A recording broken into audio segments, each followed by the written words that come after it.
সম্মানিত সদস্য বৃন্দ, মাননীয় স্পিকার,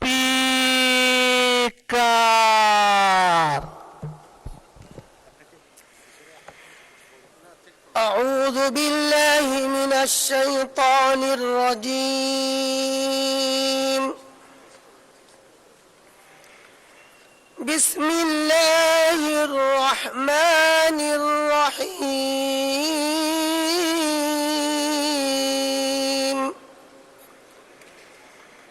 ওয়ালিল্লাহি মা ফিস সামাওয়াতি ওয়া মা ফিল আরদ।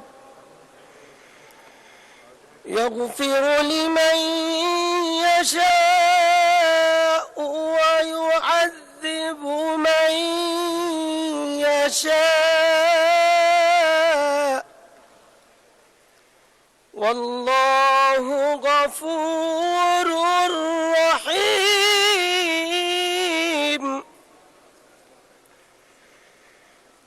ইয়া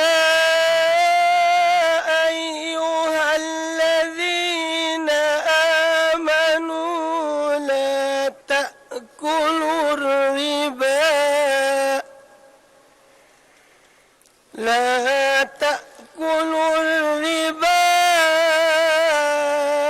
أضعافا مضاعفة واتقوا الله لعلكم تفلحون.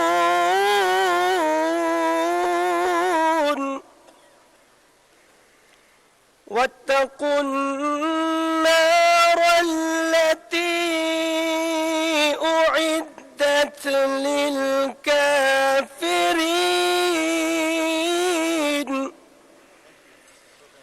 وأطيعوا الله والرسول لعلكم ترحمون. صدق الله العظيم.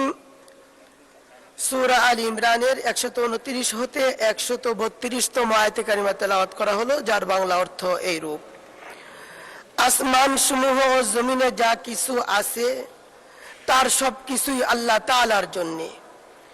তিনি যাকে ইচ্ছা ক্ষমা করে দেবেন, যাকে ইচ্ছা শাস্তি দেবেন। আল্লাহ তাআলা অত্যন্ত ক্ষমাশীল ও পরম দয়ালু। হে মানুষ, তোমরা যারা ঈমান এনেছো, চক্রবৃদ্ধি হারে সুদ খেও না এবং তোমরা আল্লাহ তাআলাকে ভয় করো। আশা করা যায় তোমরা সফল হতে পারবে। জাহান্নামের আগুনকে তোমরা ভয় করো, কাফেরদের জন্যই এটাকে তৈরি করে রাখা হয়েছে। তোমরা আল্লাহ ও তার রাসূলের কথা মেনে চলো, আশা করা যায় তোমাদের উপর দয়া করা হবে। বারাকাল্লাহু লানা ওয়া লাকুম ফিল কুরআনিল আযীম। আসসালামু আলাইকুম ওয়া রাহমাতুল্লাহ। বিসমিল্লাহির রহমানির রহিম। আসসালামু আলাইকুম ওয়া রাহমাতুল্লাহ। মাননীয় সদস্যবৃন্দ, দিনের কার্যসূচি অনুযায়ী এখন মাননীয় অর্থমন্ত্রী জনাব আমির খসরু মাহমুদ চৌধুরী 2025-2026 অর্থবছরের সম্পূরক বাজেট এবং 2026-2027 অর্থবছরের বাজেট উপস্থাপন করবেন। মাননীয় অর্থমন্ত্রী, আপনি বাজেট উপস্থাপনের জন্য অনুমতি চাইতে পারেন।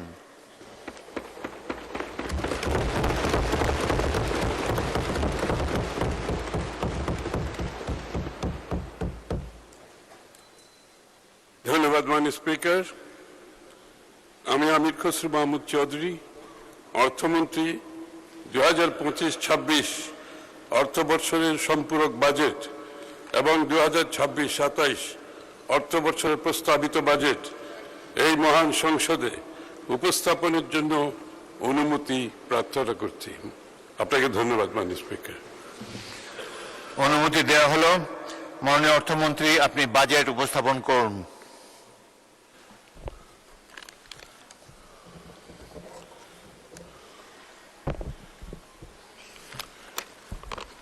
ধন্যবাদ মাননীয় স্পিকার। বিসমিল্লাহির রহমানির রহিম। মাননীয় স্পিকার, আসসালামু আলাইকুম। দীর্ঘ দেড় শতকের ফ্যাসিবাদ বিরোধী লড়াইয়ের ধারাবাহিকতায় 2024 এই ছাত্র জনতার রক্তক্ষয়ী গণ অভ্যুত্থানের মধ্য দিয়ে বাংলাদেশ আবার নতুন করে গণতন্ত্রের পথে যাত্রা শুরু করেছে। এই যাত্রা পেরিয়ে 2026 সালের 12 ফেব্রুয়ারি একটি অবাধ, সুষ্ঠু ও শান্তিপূর্ণ জাতীয় নির্বাচনে দুই তৃতীয়াংশ সংখ্যাগরিষ্ঠতা নিয়ে বিএনপির নেতৃত্বে সরকার গঠিত হয়েছে।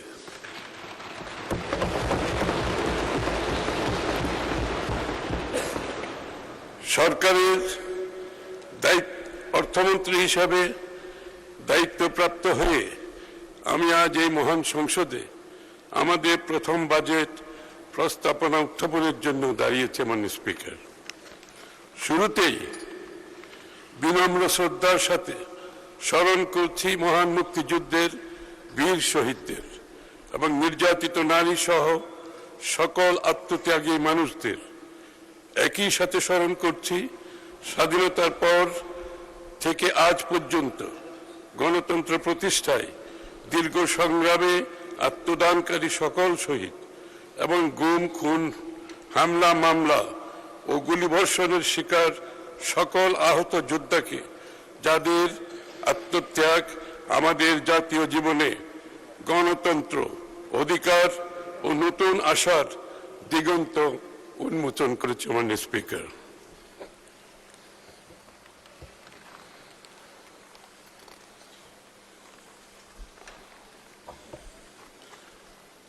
দেশ ও জনগণের প্রতিটি ক্রান্তি লগ্নে শহীদ প্রেসিডেন্ট জিয়াউর রহমান এবং পরবর্তীতে দেশনেত্রী বেগম খালেদা জিয়ার নেতৃত্বে বিএনপি বরাবরই জনগণের আশা আকাঙ্ক্ষার পক্ষে অবস্থান নিয়েছে এবং দেশকে এগিয়ে নিয়েছে।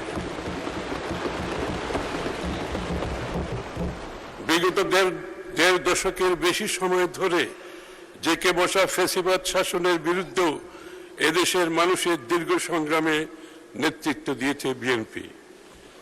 2016 সালের ভিশন 2030, 2022 সালের রাষ্ট্র মেরামতের 27 দফা এবং 2023 সালের যুগপৎ আন্দোলনের 31 দফার ভিত্তিতে বিএনপির নেতৃত্বে যে আন্দোলন গড়ে উঠেছে, সেটি ফ্যাসিবাদ বিরোধী গণ অভ্যুত্থানের জমিন তৈরি করেছে। এই জমিনের উপর দাঁড়িয়েই সংগঠিত হয়েছে 2024-এর ঐতিহাসিক ছাত্র জনতার গণ অভ্যুত্থান।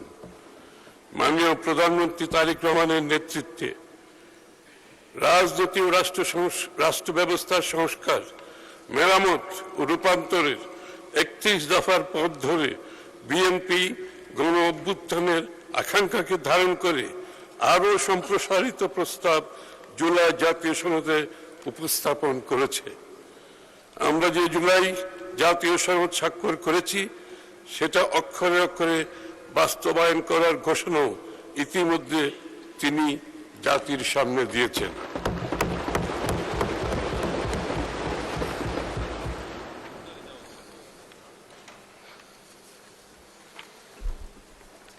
কিন্তু এটাও একের সাথে মনে রাখা দরকার, অর্থনীতির গণতন্ত্রায়ন, ইকোনমিক ডেমোক্রেটাইজেশন, অর্থাৎ সব মানুষের জন্য অন্তর্ভুক্তিমূলক ও জবাবদিহিপূর্ণ অর্থনৈতিক ব্যবস্থা ও মানবিক বিবেচনা সম্পন্ন সামাজিক সাংস্কৃতিক সম্পর্ক গড়ে ওঠা ছাড়া এই রাজনৈতিক সংস্কার টেকসই হবে না।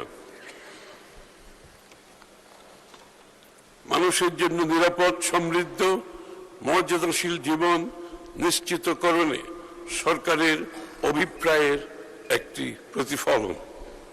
মাননীয় স্পিকার, আগেই উল্লেখ করেছি, ফ্যাসিবাদী শাসনামলে অর্থনৈতিক নীতি পরিকল্পনায় বৃহত্তর জাতীয় স্বার্থকে জলাঞ্জলি দিয়ে ক্ষুদ্র, দলীয় ও গোষ্ঠীগত দুরভিসন্ধি ছিল প্রধান প্রবণতা।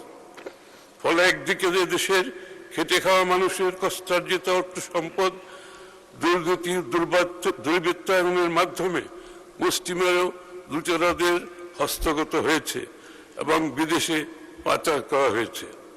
অন্যদিকে সামষ্টিক অর্থনৈতিক ব্যর্থতাগুলোকে ঢাকা হয়েছে মিথ্যা পরিসংখ্যান ও কথার ফুলঝুরি দিয়ে। ফলে কাঙ্ক্ষিত রাষ্ট্র গঠনের মূল চালিকা শক্তি অর্থাৎ অর্থনৈতিক ইঞ্জিন বিগত 1.5 দশকের বেশি সময় ধরে ক্রমেই দুর্বল হতে হতে একেবারে ধ্বংস হয়েছে। আমরা সেই ধ্বংসস্তূপের মধ্যে থেকেই নতুন যাত্রার প্রতিশ্রুতি বাস্তবায়ন করতে চাইছি। স্পিকার, নির্বাচনী ইশতেহারে আমরা গণতন্ত্র, জবাবদিহিতা, সুশাসন, ন্যায়ভিত্তিক উন্নয়ন এবং অর্থনৈতিক সুযোগের বিস্তারের উপর জোর দিয়ে একটি মানবিক, গণতান্ত্রিক, কল্যাণমুখী বাংলাদেশ গড়ে তোলার রূপরেখা উপস্থাপন করেছিলাম।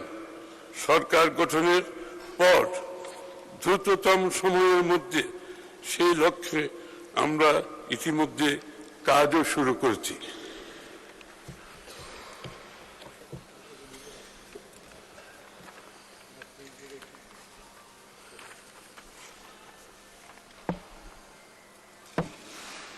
মাননীয় স্পিকার, জনগণের গৌরবময় গণ অভ্যুত্থানের ফলশ্রুতিতে তৈরি হওয়া নতুন গণতান্ত্রিক আকাঙ্ক্ষা বাস্তবায়নে আমাদের এই অনন্য অভিযাত্রার শুরুতেই ভূ রাজনৈতিক অস্থিরতার জেরে আমরা নতুন ও তীব্রতর চ্যালেঞ্জের মুখোমুখি হয়েছি। মধ্যপ্রাচ্যে যুদ্ধ পরিস্থিতির পাশাপাশি গোটা বিশ্বে যে নতুন রাজনৈতিক, অর্থনৈতিক মেরুকরণের বাস্তবতা তৈরি হয়েছে তা গোটা বিশ্বকে, বিশেষ করে আমাদেরকে বড় চ্যালেঞ্জের সম্মুখীন করেছে। দেশের অর্থনীতির ভগ্নদশার পাশাপাশি বৈশ্বিক অস্থিরতার তৈরি হওয়া নতুন ঝুঁকিসমূহ মোকাবিলার প্রত্যয়কে কেন্দ্র রেখেই আমরা এবারের বাজেট স্থিতিশীলতা, বিনিয়োগ, উৎপাদন, কর্মসংস্থান, সর্বোপরি ন্যায্যতাকে মূল বিবেচনায় নিয়ে পরিকল্পনা করেছি, সামষ্টিক কৌশল নির্ধারণ করেছি।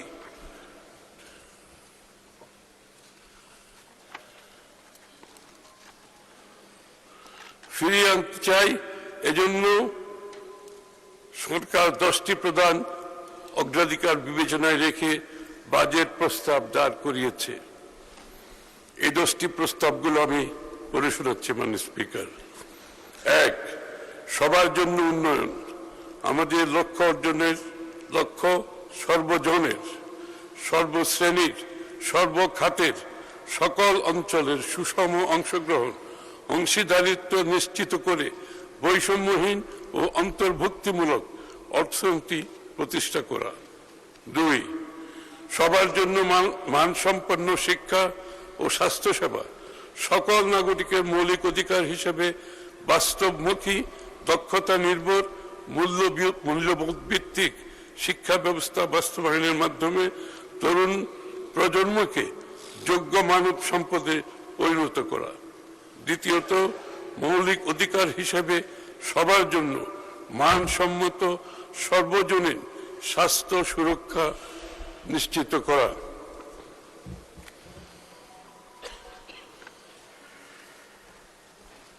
5, বিনিয়ন্ত্রণকরণ, ডিরেগুলেশন এবং সাশ্রয়ী ও সহজীকৃত ব্যবসার পরিবেশ সৃষ্টি করা।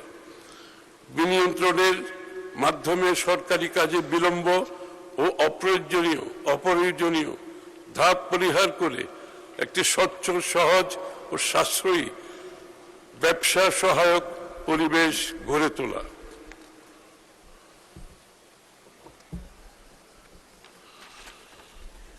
ফিরিয়ে আনা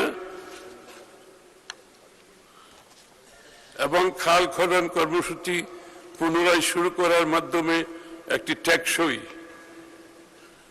সবুজ, পরিবেশ সহনশীল, বাসযোগ্য ভবিষ্যৎ গড়ে তোলা। 10,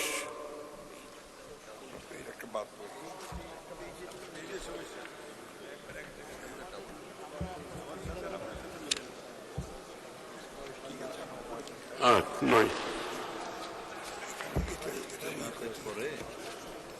5, 8, 9, 8 তো ঠিক আছে, 8 আচ্ছা ঠিক আছে, এই তো 9 তো প্রাণ প্রকৃতি, আচ্ছা আচ্ছা আর্থিক খাতে, সরি, 5-এর পরে বিনিয়ন্ত্রণের পরে 6 হচ্ছে আর্থিক খাতের স্থিতিশীলতা।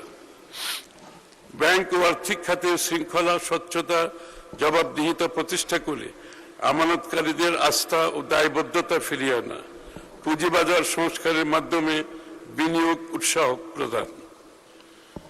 7, জ্বালানি নিরাপত্তা, উৎপাদনশীল কর্মকাণ্ডের ধারাবাহিকতা নিশ্চিত করতে বিদ্যুৎ ও জ্বালানি নিরবিচ্ছিন্ন সরবরাহ নিশ্চিতের পাশাপাশি সাশ্রয়ী, নির্ভরযোগ্য, পরিবেশ বান্ধব বিদ্যুৎ জ্বালানি ব্যবস্থা গড়ে তুলতে আত্মনির্ভরশীল জ্বালানি নিরাপত্তা গড়ে তোলা। 8, তথ্য ও যোগাযোগ প্রযুক্তির বিকাশ, একটি ভবিষ্যৎমুখী, গতিশীল, প্রকৃত অর্থে প্রযুক্তিগতভাবে অন্তর্ভুক্তিমূলক বাংলাদেশ গড়ে তোলার মাধ্যমে বাংলাদেশকে বিশ্বের অন্যতম প্রধান আইসিটি রপ্তানিকারক দেশে রূপান্তর করা। 9, প্রাণ প্রকৃতি, পরিবেশ ও পানি সম্পদ ব্যবস্থাপনা, জলবায়ু পরিবর্তনের অভিঘাত থেকে দেশকে রক্ষা করা ও জীবন বৈচিত্র্য সুরক্ষার জনগণের অংশগ্রহণে বনায়নকে একটি সবুজ বিপ্লবে রূপান্তর, উন্নয়ন কর্মকাণ্ডে পরিবেশগত বিবেচনার পাশাপাশি নদী সমূহের নব্যতা ফিরিয়ে আনা এবং খাল খনন কর্মসূচি পুনরায় শুরু করার মাধ্যমে একটি টেকসই, সবুজ ও পরিবেশ সহনশীল বাসযোগ্য ভবিষ্যৎ গড়ে তোলা। 10, স্বচ্ছ, দক্ষ, জবাবদিহিমূলক প্রতিষ্ঠান ও প্রশাসনিক ব্যবস্থা, টেকসই রাষ্ট্রীয় সক্ষমতা গড়ে তোলার লক্ষ্যে মেধাভিত্তিক, জবাবদিহিমূলক প্রতিষ্ঠান এবং প্রশাসনিক ব্যবস্থা গড়ে তোলার পাশাপাশি সরকারি বিনিয়োগ বাস্তবায়ন দক্ষ, কার্যকর করে তোলা।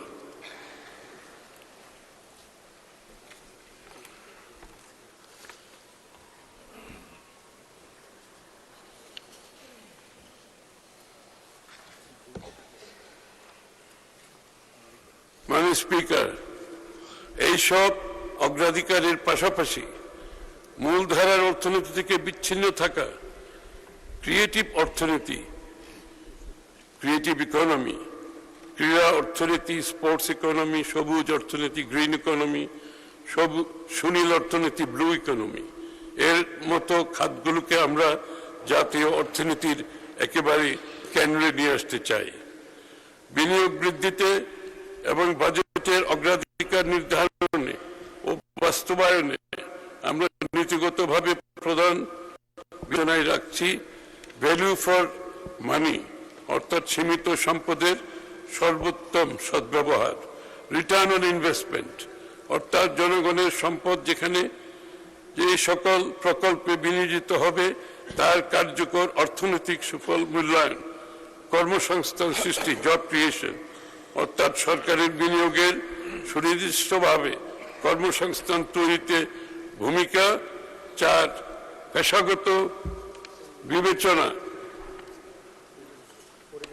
পরিবেশগত বিবেচনা, এনভায়রনমেন্টাল কনসিডারেশন, অর্থাৎ প্রাণ প্রকৃতি, পরিবেশ সুরক্ষার দিকে সজাগ দৃষ্টি।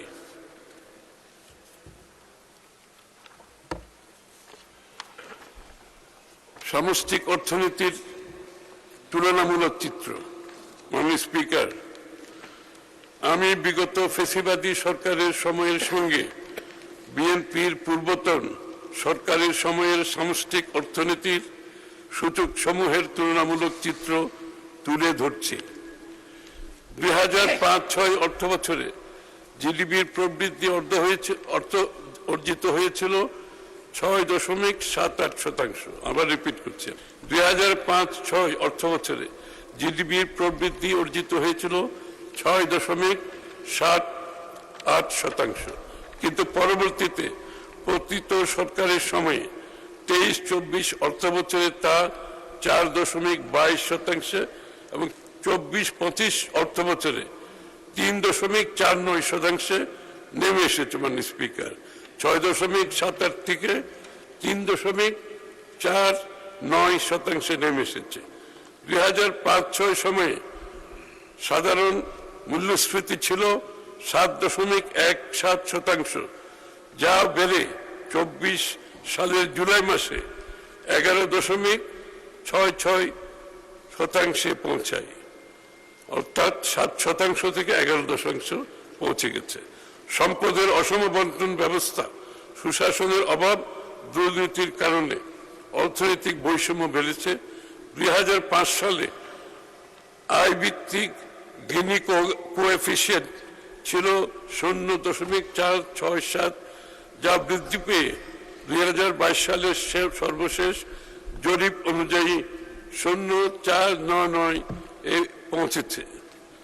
রাজস্ব জিডিপি অনুপাত নিম্ন পর্যায়ে রয়ে গেছে, এখনো তা 8% কাছাকাছি অবস্থান করছে। কর জিডিপি অনুপাত 6.8%, যা দক্ষিণ এশিয়ার মধ্যে সর্বনিম্ন। 2005 সালের ডিসেম্বরে সামগ্রিক ব্যাংকিং খাতে খেলাপি ঋণের হার ছিল 13.6%। পক্ষান্তরে 2025-26 অর্থবছরে প্রথম প্রান্তিকে খেলাপি ঋণ বেড়ে 35.73% দাঁড়িয়েছে, যার পরিমাণ প্রায় 6,44,000 কোটি টাকা। মানে স্পিকার, লক্ষ্য করুন, 13% থেকে ঋণ খেলাপি, বিএনপি 13% সময়ের থেকে ঋণ খেলাপি এসে দাঁড়িয়েছে 35%। 2005 সালে সামগ্রিক ব্যাংকিং খাতে মূলধন পর্যাপ্ততা, ক্যাপিটাল অ্যাডিকুয়েসি রেশিও ছিল 7.3%।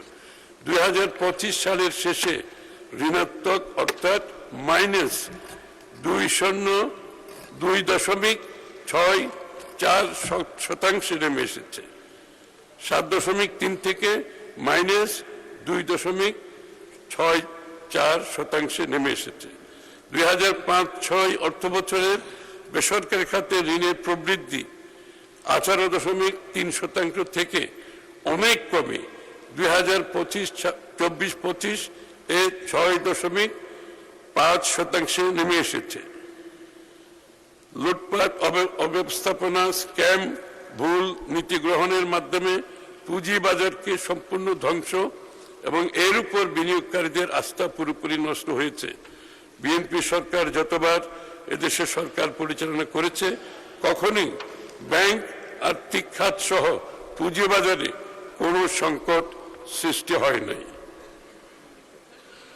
2006 সালের বৈদেশিক ঋণ ছিল 1,30,000, অর্থাৎ বিএনপির সময় 1,30,000 বৈদেশিক ঋণ ছিল, 1,30,000 কোটি টাকা, যা 2024 সালে প্রায় 6.5 গুণ বেড়ে 8,12,000 কোটি টাকা হয়েছে। মানে স্পিকার, 1,30,000 কোটি টাকা থেকে 8,12,000 কোটি টাকা বর্তমানে বাংলাদেশের ঋণ হয়েছে।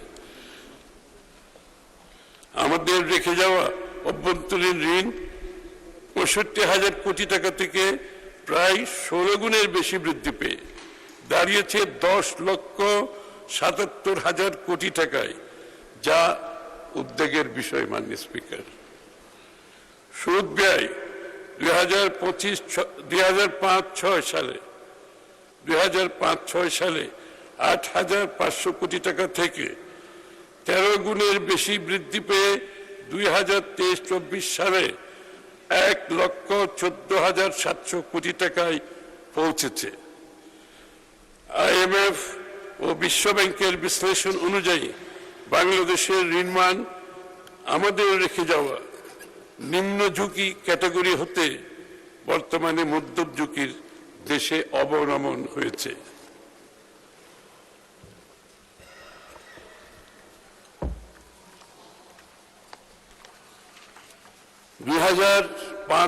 সালে ও রপ্তানি ও আমদানির প্রবৃদ্ধি ছিল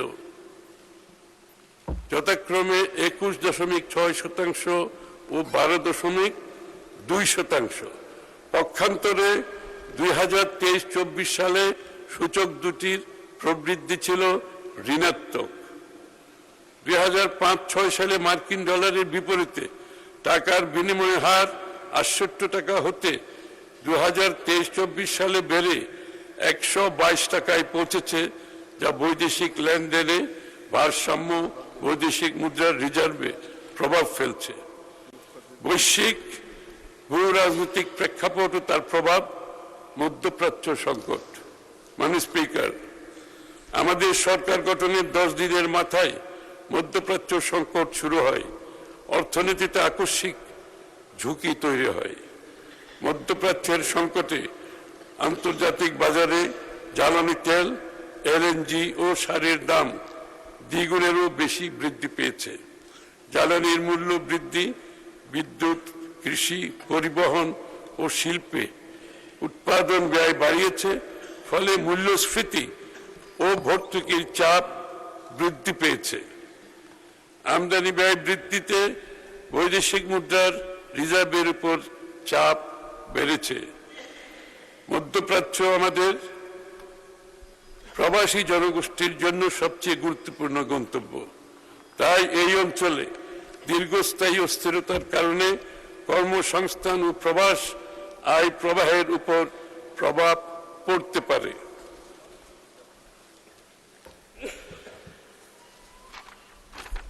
মাননীয় স্পিকার, আজকের বিশ্ব অর্থনীতিতে অনিশ্চয়তা একটি স্থায়ী প্রেক্ষাপট, এ নিউ নর্মাল। যুদ্ধ, বৈশ্বিক জ্বালানি বাজারের অস্থিরতা, সুদ হারের ঊর্ধ্বগতি, বাণিজ্য শুল্কের অনিশ্চয়তা এবং সরবরাহ ব্যবস্থায় বিঘ্ন, এসবের যে কোনো একটি ঘটনাই অল্প সময়ের মধ্যে দেশের আমদানি নির্ভর অর্থনীতির উপর বড় চাপ সৃষ্টি করতে পারে। কাজেই আমাদের লক্ষ্য হলো বাইরের ধাক্কা এলেও অভ্যন্তরীণ স্থিতিশীলতার উপর অভিঘাতের মাত্রা মোকাবেলা করে অগ্রযাত্রা অব্যাহত রাখা।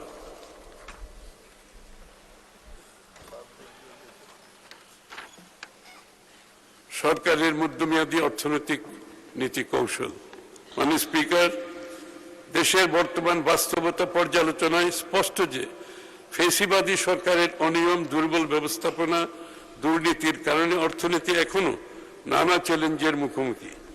তবে আমরা বিশ্বাস করি যে রাজনৈতিক সদিচ্ছা, সঠিক নীতি, কার্যকর সংস্কার, বাস্তবমুখী পরিকল্পনার মাধ্যমে এই পরিস্থিতি থেকে উত্তরণ সম্ভব।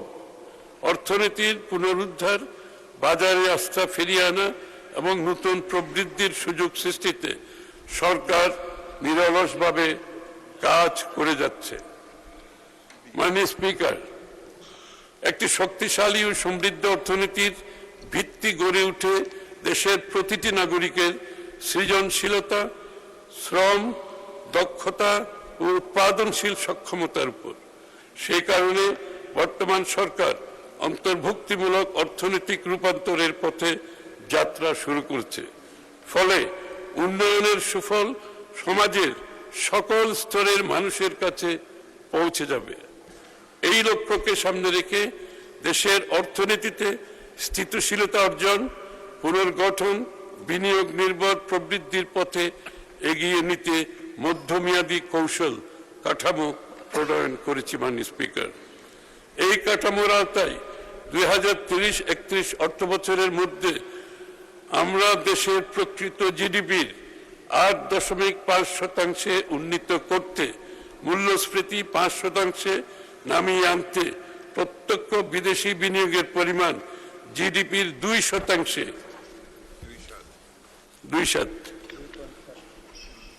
জিডিপির 2.7% উন্নীত করতে এবং মোট বিনিয়োগকে জিডিপির 40% উন্নীত করতে চাই।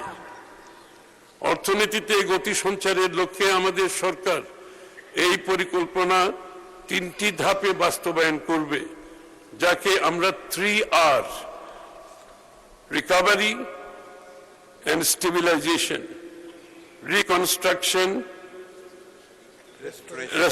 restoration and reconstruction for acceleration strategy কৌশল হিসেবে বিবেচনা করেছে। অর্থনীতির পুনরুদ্ধার কার্যক্রম যা 1 বছর মেয়াদী হবে। দ্বিতীয় ধাপ অর্থনীতির উত্তরণ যা বর্তমান সরকারের 1 থেকে 3 বছর মেয়াদের মধ্যে সম্পন্ন হবে। তৃতীয় ধাপ সমৃদ্ধ অর্থনীতি বিনির্মাণ যা আগামী 5 বছরের মধ্যে সম্পন্ন করা হবে। মাননীয় স্পিকার, বাংলাদেশের অর্থনীতি আমদানি নির্ভর হওয়ায় বৈদেশিক মুদ্রার বিপরীতে টাকার ব্যাপক অবচিতি ডেপ্রিসিয়েশন এবং উচ্চ বিনিময় হার দেশে মূল্যস্ফীতিতে বড় ভূমিকা রাখে। এজন্য একটি স্থিতিশীল মুদ্রা বিনিময় ব্যবস্থা বজায় রাখতে বৈদেশিক মুদ্রার রিজার্ভ শক্তিশালীকরণে জোর দেওয়া হচ্ছে। মূল্যস্ফীতি নিয়ন্ত্রণের লক্ষ্যে মুদ্রাস্ফীতি ও রাজস্ব নীতির কার্যকর সমন্বয়ের মাধ্যমে বাজারে অর্থ সরবরাহ নিয়ন্ত্রিত রাখা হবে। তবে বেসরকারি খাতে ঋণ প্রবাহ যাতে বিঘ্নিত না হয় সেদিকে খেয়াল রাখা হবে। রাজস্ব ব্যবস্থাকে সম্পূর্ণভাবে ঢেলে সাজিয়ে অভ্যন্তরীণ রাজস্ব আহরণ বৃদ্ধি বর্তমান সরকারের অন্যতম প্রধান লক্ষ্য। এর অংশ হিসেবে রাজস্ব নীতি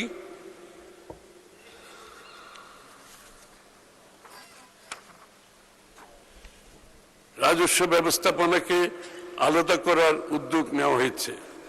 এক্ষেত্রে কর সংশ্লিষ্ট বিশেষজ্ঞদের সমন্বয়ে কর নীতি প্রণয়ন করা হবে। কর ব্যবস্থাপনাকে সম্পূর্ণ অটোমেশনের আওতায় আনার মাধ্যমে রাজস্ব ফাঁকি রোধ করা হবে এবং কর ব্যবস্থায় জনগণের হয়রানি নিরসন করে আস্থা ফিরিয়ে আনা হবে। বর্তমানে কর জিডিপির অনুপাত 6.8%, যা আমরা আগামী 2030-31 অর্থ বছরের মধ্যেই 9.6% এবং রাজস্ব জিডিপির অনুপাত বর্তমান 8% থেকে 11% উন্নীত করব। ফ্যাসিবাদী সরকারের সময়ে দুর্নীতি ও সংশ্লিষ্ট অপরিকল্পিত প্রকল্প গ্রহণ এবং তার অর্থায়নের জন্য বিপুল পরিমাণে ঋণ গ্রহণ করায় আমাদের ডেট সাস্টেইনেবিলিটি ঝুঁকির মুখে পড়েছে। আমরা বর্তমান মধ্যম মানের ঝুঁকি থেকে নিম্ন ঝুঁকির ঋণ মানে ফিরে আসতে চাই। তাই আমরা রাজস্ব বৃদ্ধির মাধ্যমে বাজেট ঘাটতি একটি সহনীয় পর্যায়ে রেখে ঋণ ব্যবস্থাপনায় শৃঙ্খলা ফিরিয়ে আনতে চাই। আমরা বিশ্বাস করি অতীতের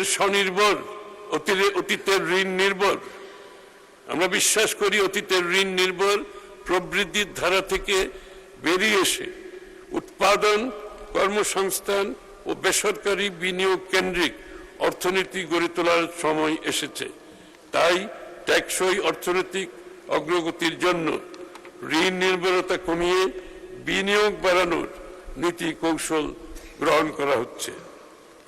মাননীয় স্পিকার, অর্থনীতির পুনরুদ্ধার ও বিনিয়োগ প্রবাহ সচল রাখতে সরকারের মধ্যমেয়াদী কৌশলের অন্যতম প্রধান অগ্রাধিকার হচ্ছে ব্যাংক ও আর্থিক খাতে শৃঙ্খলা আনয়নের মাধ্যমে এই খাতের প্রতি আস্থা পুনঃপ্রতিষ্ঠা। এই লক্ষ্যে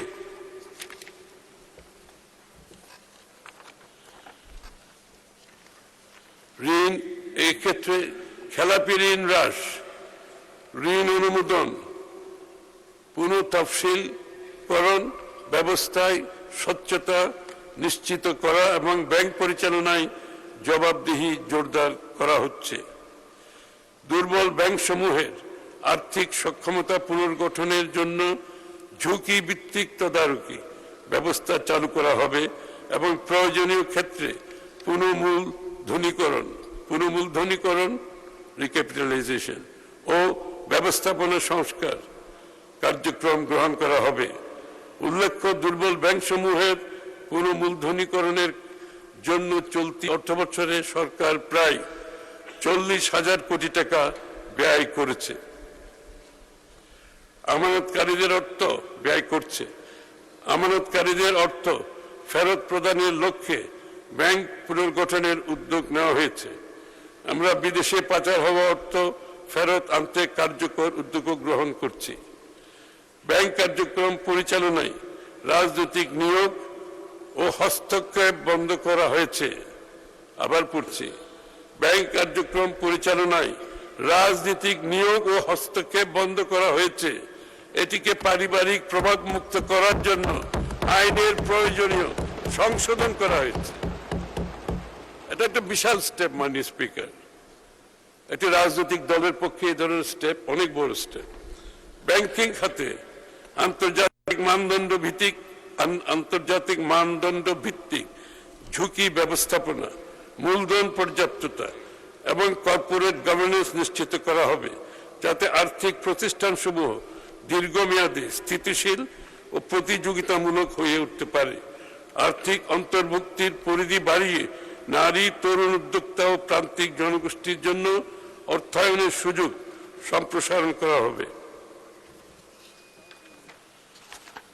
মাননীয় স্পিকার, আমাদের সরকার দেশের অর্থনীতির পুনর্গঠনের অংশ হিসাবে একটি আধুনিক, শক্তিশালী, টেকসই আর্থিক ব্যবস্থা গড়ে তোলার লক্ষ্যে ব্যাংক ও পুঁজিবাজার খাতে কাঠামোগত সংস্কার বাস্তবায়ন করতে বদ্ধপরিকর। আমরা ঋণ নির্ভর বিনিয়োগকে ইকুইটিতে রূপান্তর করেছি।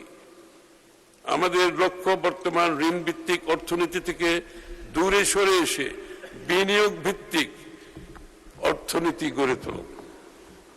দীর্ঘমেয়াদী বিনিয়োগ অর্থায়নের জন্য বন্ড মার্কেট এবং বিকল্প অর্থায়ন ব্যবস্থার উন্নয়ন করা হবে, যাতে ব্যাংক নির্ভর অর্থায়নের উপর চাপ কমে। Corporate bond, mutual fund, green bond, সুকুক এবং অন্যান্য দীর্ঘমেয়াদী বিনিয়োগ উপকরণের উন্নয়ন কাজ চলমান আছে। মাননীয় স্পিকার, দীর্ঘমেয়াদী অর্থায়নের বিকল্প উৎস গড়ে তুলতে কর্পোরেট বন্ড মার্কেট সম্প্রসারণ, স্থানীয় সরকার ও নগর অবকাঠামো উন্নয়নে পৌর বন্ড, মিউনিসিপ্যাল বন্ড ইস্যুর কাঠামো প্রণয়ন করা হচ্ছে। মাননীয় স্পিকার, সরকার শিল্প, সেবা, ক্ষুদ্র ও মাঝারি উদ্যোগ, তথ্য প্রযুক্তি এবং আধুনিক কৃষিভিত্তিক শিল্পে কর্মসংস্থান সম্প্রসারণকে সর্বোচ্চ গুরুত্ব দিচ্ছে। শ্রমবাজারের চাহিদা ভিত্তিক কারিগরি ও বৃত্তিমূলক প্রশিক্ষণ সম্প্রসারণ, তরুণ উদ্যোক্তাদের অর্থায়ন সহায়তা এবং নারী ও প্রান্তিক জনগোষ্ঠীর কর্মসংস্থানের সুযোগ বৃদ্ধি করা হচ্ছে। মেধাভিত্তিক বাংলাদেশ বিনির্মাণের লক্ষ্যে সকল ধরনের নিয়োগ, বদলি ও পদোন্নতিতে মেধা, সততা, দক্ষতা, অভিজ্ঞতা, প্রশিক্ষণ, যোগ্যতাই প্রধান মাপকাঠি হিসেবে বিবেচনা করা হবে। সরকারি কর্মচারীরা বিগত প্রায় 11 বছর যাবৎ একই বেতন কাঠামোতে বেতন ভাতা পাচ্ছেন। ইতিমধ্যে মূল্যস্ফীতিজনিত কারণে জীবনযাত্রার ব্যয় অনেক বৃদ্ধি পেয়েছে।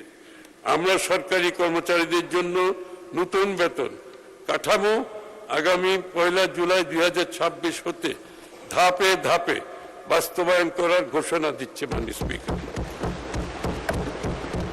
দেশের বিভিন্ন অঞ্চলের মধ্যে অর্থনৈতিক, সামাজিক, অবকাঠামোগত বৈষম্য কমিয়ে সমতা ভিত্তিক সুষম উন্নয়নে বহুমুখী পরিকল্পনা বাস্তবায়ন করা হচ্ছে।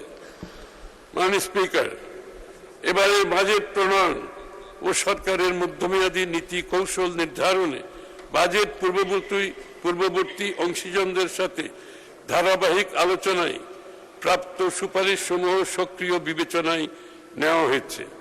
বর্তমানে সীমাবদ্ধতা ও চ্যালেঞ্জ সত্ত্বেও আমরা মনে করি নতুন বাজেট অর্থনীতিতে ইতিবাচক পরিবর্তনের সূচনা করবে। বিনিয়োগ বান্ধব পরিবেশ সৃষ্টি, কর্মসংস্থান সৃষ্টি, উদ্যোক্তা বিকাশ এবং উৎপাদনশীল খাতের সম্প্রসারণের মাধ্যমে অর্থনীতিকে আরো গতিশীল, শক্তিশালী করা হবে। আমাদের লক্ষ্য এমন একটি অর্থনৈতিক কাঠামো গড়ে তোলা যেখানে বেসরকারি খাত হবে প্রবৃদ্ধির প্রধান বেসরকারি খাত হবে প্রবৃদ্ধির প্রধান চালিকা শক্তি এবং তরুণ ও নারীদের জন্য সৃষ্টি হবে নতুন সম্ভাবনার ক্ষেত্র।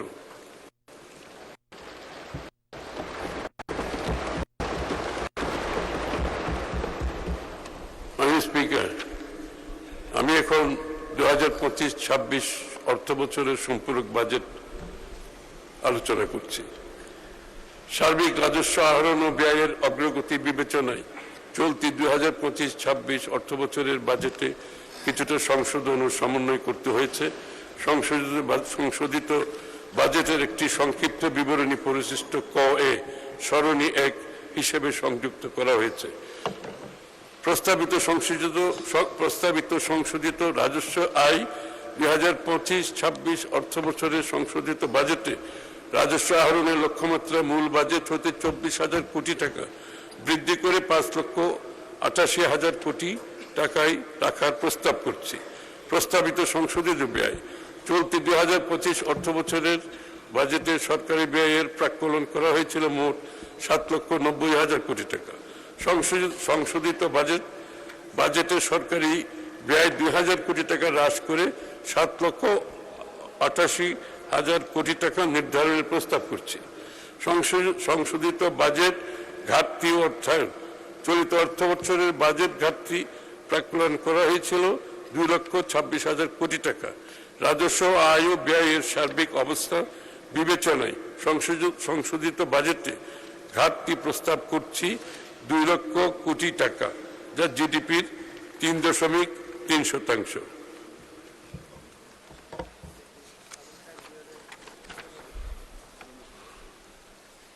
স্পিকার, 2026-27 অর্থ বছরের প্রস্তাবিত বাজেট আমি তুলে ধরছি। মাননীয় স্পিকার, এই পর্যায়ে আমি আগামী 26-27 অর্থ বছরের বাজেট কাঠামোর উপর আলোকপাত করছি। আগামী অর্থ বছরের জন্য প্রস্তাবিত আয় ও ব্যয়ের একটি চিত্র পরিশিষ্ট ক এর সারণী 2-তে বিস্তারিতভাবে উপস্থাপন করেছি। প্রস্তাবিত রাজস্ব আয় আগামী 2026-27 অর্থ বছরে মোট 6,95,000 কোটি টাকা রাজস্ব আয় প্রাক্কলন করা হয়েছে, যা জিডিপির 10.2%। এর মধ্যে জাতীয় রাজস্ব বোর্ডের মাধ্যমে 6,04,000 কোটি টাকা এবং অন্যান্য উৎস হতে 91,000 কোটি টাকা সংগ্রহ করার প্রস্তাব করছি। প্রস্তাবিত ব্যয় আগামী 2026-27 অর্থ বছরে মোট 9,38,000 কোটি টাকা ব্যয় প্রাক্কলন করা হয়েছে, যা জিডিপির 13.7% এবং বিগত অর্থ বছরের বাজেটের তুলনায় 1,48,000 কোটি টাকা বেশি।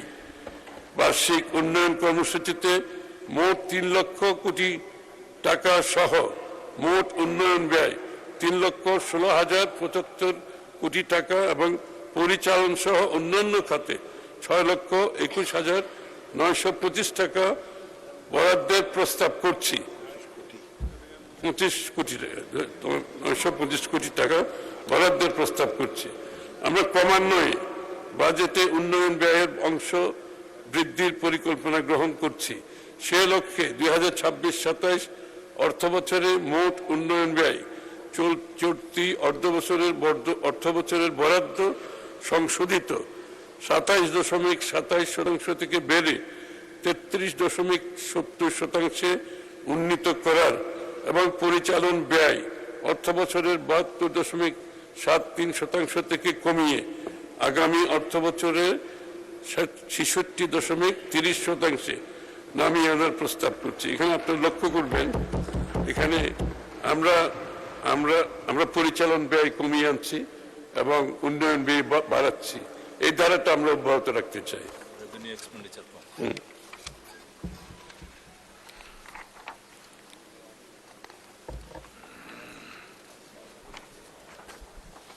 বার্ষিক উন্নয়ন কর্মসূচিতে বরাদ্দ প্রদানের ক্ষেত্রে মানব সম্পদ উন্নয়ন, জ্ঞানভিত্তিক সমাজ বিনির্মাণে অপরিহার্য শিক্ষা, স্বাস্থ্য, বিজ্ঞান, গবেষণা ও প্রযুক্তি খাত ও তৃণমূলের মানুষের অর্থনৈতিক ক্ষমতায়নকে অগ্রাধিকার দেওয়া হয়েছে।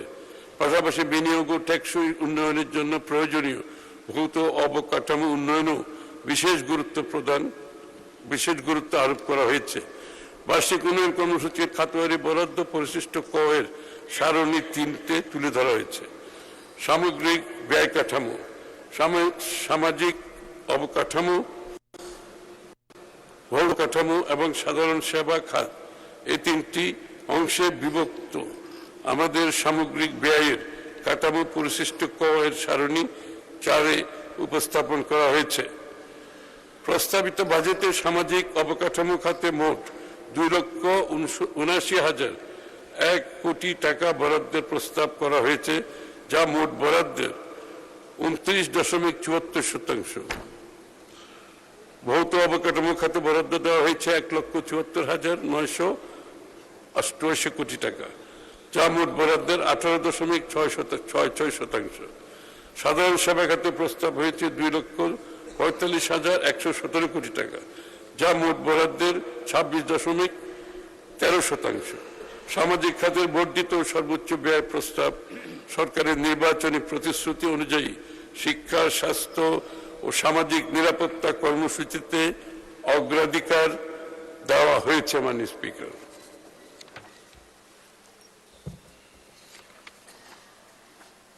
চলতি 2025-26 অর্থ বছরে যা ছিল 1,18,000 কোটি টাকা, অর্থাৎ আমরা ব্যাংকিং ব্যবস্থা হতে ঋণ গ্রহণের পরিমাণ আগামী অর্থ বছরে 6,000 কোটি টাকা হ্রাস করার প্রস্তাব করছি। আমরা ক্রমান্বয়ে মাননীয় স্পিকার ব্যাংকিং খাত থেকে ঋণ নেওয়া কমানো শুরু করেছি। আশা করি এই ধারা অব্যাহত থাকবে। এই টাকা প্রাইভেট সেক্টর বিনিয়োগ করতে পারবে, এই জন্য আমরা এই অর্থনৈতিক কর্মকাণ্ডটা খুব সিরিয়াসলি আমরা ধারণ করেছি। ফ্যাসিবাদী সরকারের সময়ে ব্যাপক হারে ঋণ গ্রহণের ফলে দেশের ঋণ ও সুদ পরিশোধ বাবদ ব্যয় অত্যধিক পরিমাণে বৃদ্ধি পেয়েছে, তাই বাজেট ঘাটতিও বেড়েছে। 2005-06 অর্থ বছরে বাজেট ঘাটতি ছিল জিডিপির 2.9%। পক্ষান্তরে 2023-24 অর্থ বছরে বাজেট ঘাটতি বেড়ে জিডিপির 4.5% দাঁড়িয়েছে। এই অবস্থা হতে উত্তরণে আমরা ঋণ ব্যবস্থাপনা সংস্কার, উচ্চ রিটার্ন সমৃদ্ধ খাতে সরকারি বিনিয়োগ, প্রকল্প বাস্তবায়ন কাঠামো আধুনিকায়ন এবং এর মাধ্যমে বিনিয়োগের গুণগত মান নিশ্চিত হবে, অর্থ প্রবাহ বৃদ্ধি পাবে এবং এই মাল্টিপ্লায়ার প্রভাবে অর্থনৈতিক কর্মকাণ্ড অধিকতর গতিশীল হবে।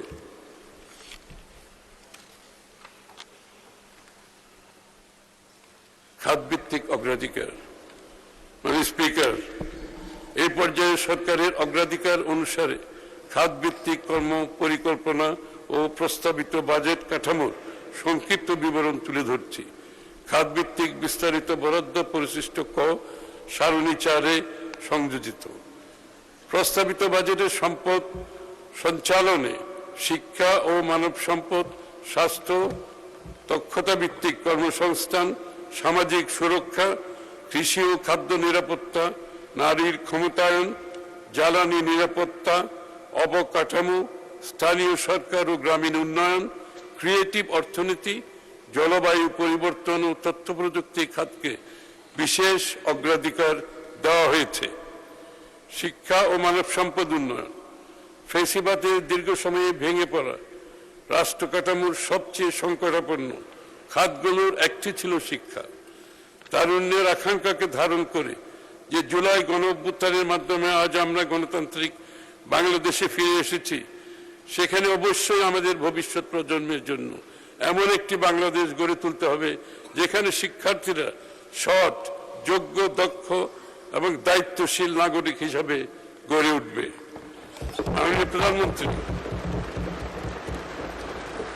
মাননীয় প্রধানমন্ত্রী তারেক রহমান শিক্ষা কারিকুলামকে রূপান্তরের উদ্যোগ গ্রহণ করেছেন, যাতে শিক্ষার্থীদের মধ্যে নৈতিক মূল্যবোধ, সামাজিক দায়িত্ববোধ, নেতৃত্বের গুণাবলী এবং মানবিক চরিত্রের বিকাশ ঘটে।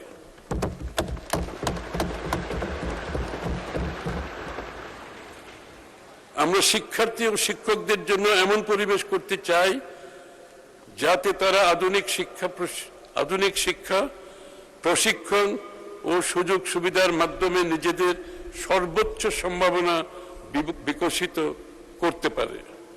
আমরা শিক্ষা খাতে সরকারি বিনিয়োগ পর্যায়ক্রমে ও ধারাবাহিকভাবে বৃদ্ধি করে জিডিপির 5% উন্নীত করার লক্ষ্য নির্ধারণ করেছি।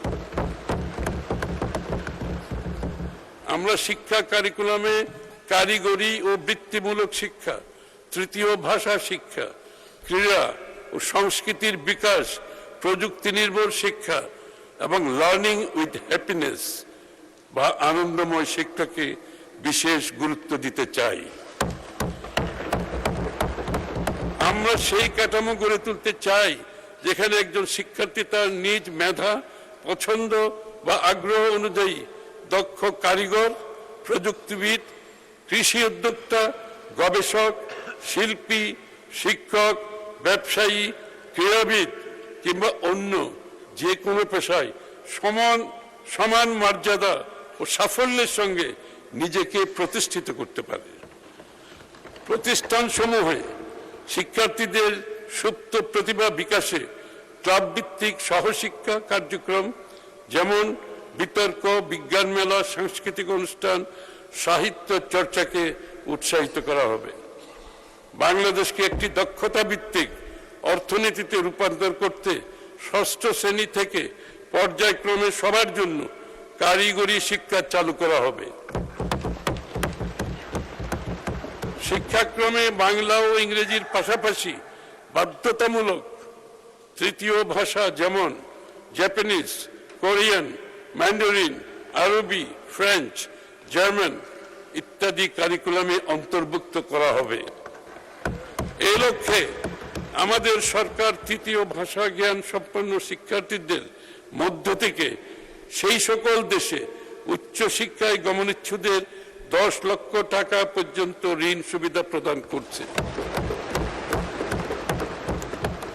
মেয়েদের জন্য বিনামূল্যে স্নাতক পর্যন্ত শিক্ষা সম্প্রসারণ করা হয়েছে।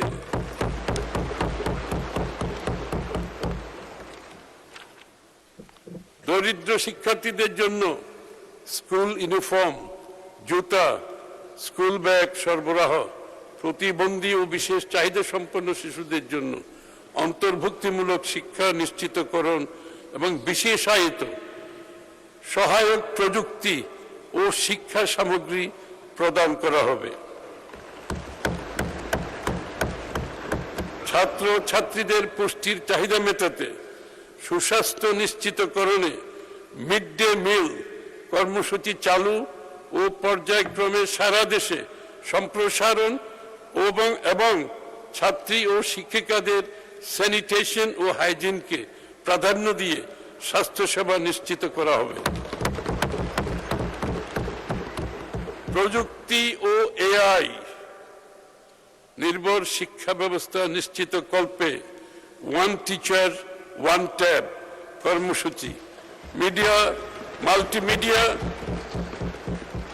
মাল্টিমিডিয়া ক্লাসরুম স্থাপন, বিনামূল্যে ওয়াইফাই সুবিধা সম্প্রসারণ করা হবে। শক্তিশালী ইন্ডাস্ট্রি একাডেমিয়ার সংযোগ, অ্যাপ্রেন্টিসশিপ ও ইন্টার্নশিপ সুবিধা এবং স্টার্টআপ চালুকরণের মাধ্যমে উদ্যোক্তা তৈরি করা হবে। আমরা ব্রেইন ড্রেইনকে ব্রেইন সার্কুলেশনে রূপান্তরের লক্ষ্যে কাজ করছি।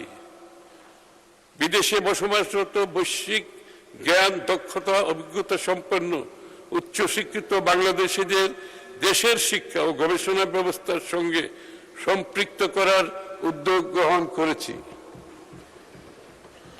সরকার গবেষণা ও উদ্ভাবনে গুরুত্ব প্রদান এবং কার্যকর পৃষ্ঠপোষকতা নিশ্চিত করবে।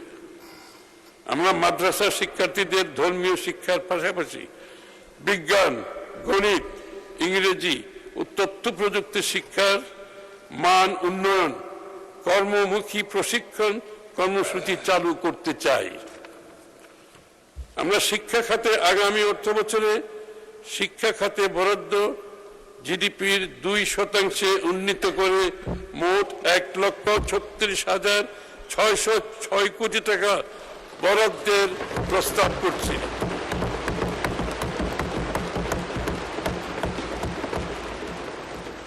এটা সর্বোচ্চ মাননীয় স্পিকার, যা 2025-26 অর্থবছরে ছিল 87,206 কোটি টাকা, জিডিপির 1.39%। সেখান থেকে বাড়িয়ে 2% অতিরিক্ত করা হয়েছে মাননীয় স্পিকার। স্বাস্থ্য ও পরিবার কল্যাণ, মাননীয় স্পিকার, একটি স্বাস্থ্যবান জাতি গঠনেই টেকসই উন্নয়ন ও সমৃদ্ধ বাংলাদেশ বিনির্মাণের পূর্বশর্ত। ফেসিবাদী সময়ে স্বাস্থ্য খাতে অপরিকল্পিত অবকাঠামো নির্মাণ উপকরণ ক্রয়ে যে পরিমাণ ব্যয় হয়েছে তার একটি বড় অংশই দুর্নীতির মাধ্যমে লুটপাট করা হয়েছে। তাই স্বাস্থ্যসেবার মান উন্নয়ন হয়নি। সেই কারণে আজ দেশের হাসপাতালগুলো অতিরিক্ত রোগীর চাপে হিমশিম খাচ্ছে। সাধারণ মানুষ মানসম্মত চিকিৎসা থেকে বঞ্চিত হচ্ছে, আর বিপুল সংখ্যক রোগী বিদেশমুখী হওয়ায় মূল্যবান বৈদেশিক মুদ্রা দেশ থেকে বেরিয়ে যাচ্ছে। আমাদের স্বাস্থ্যনীতির মূল উদ্দেশ্য হবে সর্বজনীন ও ন্যায়সঙ্গত স্বাস্থ্যসেবা নিশ্চিত করুন, চিকিৎসা কেন্দ্রিক থেকে প্রতিরোধ কেন্দ্রিক স্বাস্থ্য ব্যবস্থায় রূপান্তর, গ্রামীণ ও প্রান্তিক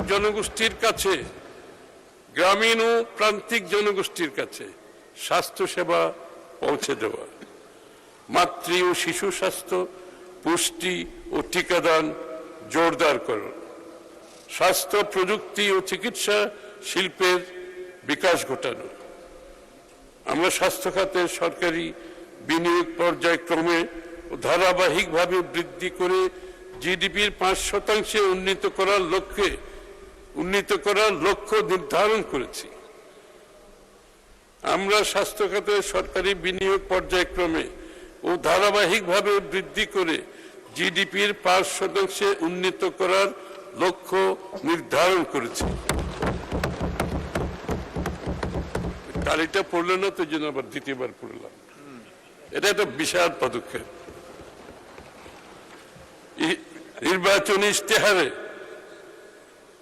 নির্বাচনী ইশতেহারে প্রতিশ্রুতি মোতাবেক আমরা বাংলাদেশের প্রতিটি ইউনিয়নে একটি করে এবং শহরের প্রতিটি ওয়ার্ডে এক বা একাধিক আধুনিক প্রাথমিক স্বাস্থ্যসেবা ইউনিট স্থাপনের পরিকল্পনা গ্রহণ করেছি এবং বাস্তবায়ন প্রক্রিয়া ইতিমধ্যে শুরু হয়েছে। সর্বজনীন স্বাস্থ্য সুরক্ষার আওতায় প্রত্যেক নাগরিককে ন্যাশনাল হেলথ সিস্টেমের আওতায় আধুনিক হেলথ কার্ড প্রদান করা হবে। জটিল রোগের বিশেষায়িত চিকিৎসা সহজলভ্য ও সুশৃঙ্খল করার লক্ষ্যে প্রতিটি জেলা হাসপাতাল ও সংশ্লিষ্ট সকল উপজেলা স্বাস্থ্য কমপ্লেক্সকে সমন্বিতভাবে একটি পূর্ণাঙ্গ সেকেন্ডারি স্বাস্থ্যসেবা ইউনিট হিসেবে গড়ে তোলা হবে। উপজেলার স্বাস্থ্য কমপ্লেক্সগুলোতে শয্যা সংখ্যা বৃদ্ধির পাশাপাশি মা, নবজাতক, শিশু ও প্রজনন স্বাস্থ্যসেবা এবং ফিজিওথেরাপির ব্যবস্থা থাকবে। সার্জারি সহ জটিল ও বিশেষায়িত চিকিৎসা সেবা জেলা সদর হাসপাতালগুলোতে কেন্দ্রীভূত করা হবে। Coronary care, kidney dialysis unit ইত্যাদির ব্যবস্থা থাকবে। রোগী পরিবহনের দুর্দশা লাঘবের জন্য জাতীয় অ্যাম্বুলেন্স পুল ও জরুরি সেবা নেটওয়ার্ক গঠন করা হবে। সরকার একটি সমন্বিত বিজ্ঞান ভিত্তিক ও আধুনিক জাতীয় পুষ্টি কর্মসূচি প্রণয়নের লক্ষ্যে কাজ করছে। 5 বছরের নিচের শিশুদের খর্বাকৃতি স্টান্টেড চিলড্রেন মোকাবেলায় সরকার বহুমুখী ও বহু খাত ভিত্তিক একটি সমন্বিত জাতীয় কর্মসূচি বাস্তবায়ন করবে for stunted children. API, active pharmaceutical ingredient, শিল্প পাক সহ প্রয়োজনীয় অবকাঠামো, গবেষণা, বিনিয়োগ ও নীতিগত সহায়তা অব্যাহত রাখা হবে।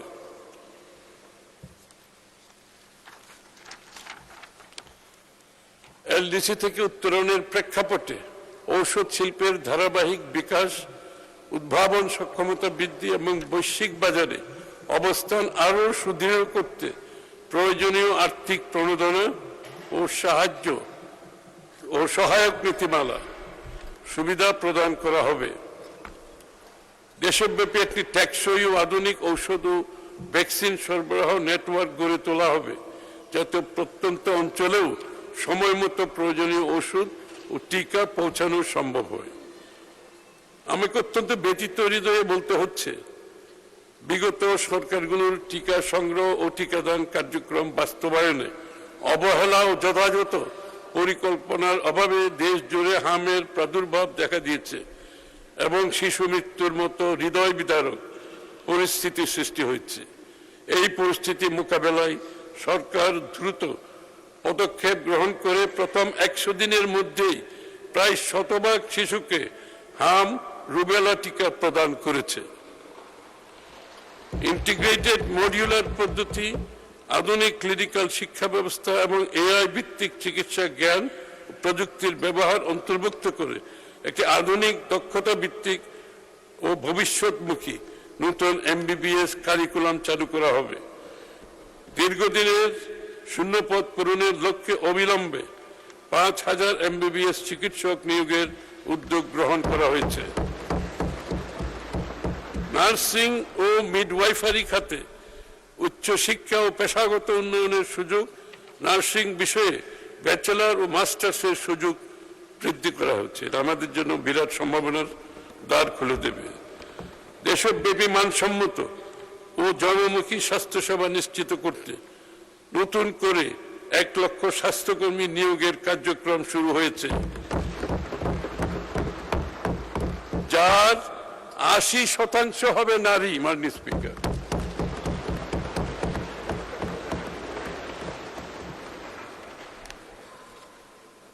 স্থানীয় ও বৈদেশিক চাহিদা পূরণের লক্ষ্যে শিক্ষিত বেকার যুবক যুবতীদের কর্মসংস্থান সৃষ্টির জন্য 4 মাস মেয়াদী জেনারেল কেয়ার গিভার প্রশিক্ষণ কার্যক্রম গ্রহণ করা হয়েছে।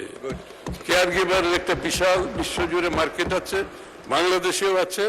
সেই কাজটা আমরা দ্রুত পর্যায়ে সেদিকে আমরা এগিয়ে যাচ্ছি ইনশাআল্লাহ। সরকার চিকিৎসা সরঞ্জাম ও মেডিকেল ডিভাইস শিল্পকে একটি অগ্রাধিকার প্রাপ্ত শিল্প খাত হিসাবে উন্নয়নের উদ্যোগ গ্রহণ করেছে। সীমিত আয়ের মানুষের পকেট থেকে চিকিৎসা ব্যয়ের বোঝা কমানো, মানসম্মত ওষুধের সহজলভ্যতা নিশ্চিত করা এবং সার্বজনীন স্বাস্থ্য সুরক্ষা নিশ্চিত করা হবে। আগামী 2026-27 অর্থ বছরে স্বাস্থ্য ও পরিবার কল্যাণ মন্ত্রণালয়ের জন্য 69,409 কোটি টাকা বরাদ্দের প্রস্তাব করছি।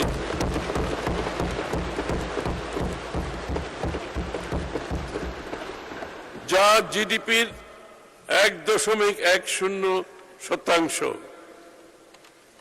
এত বড় স্বাস্থ্য বাজেট আর কোন সময় দেওয়া হয়নি। 25-26 অর্থ বছরের সংশোধিত বাজেটে এই বাবদ বরাদ্দ ছিল আরো কম, 35। কৃষি ও খাদ্য নিরাপত্তা, কৃষিখাত। মাননীয় স্পিকার, আমাদের সরকারের অন্যতম প্রধান অঙ্গীকার হলো কৃষিকে জাতীয় সমৃদ্ধির প্রধান চালিকা শক্তিতে পরিণত করা। কৃষি খাতে মৌলিক যুগান্তর আনতে এবং প্রান্তিক জনগোষ্ঠীর দোরগোড়ায় 10টি সেবা পৌঁছে দিতে সরকার চলতি বছরের 1 বৈশাখ আনুষ্ঠানিকভাবে কৃষক কার্ড কর্মসূচি চালু করেছে।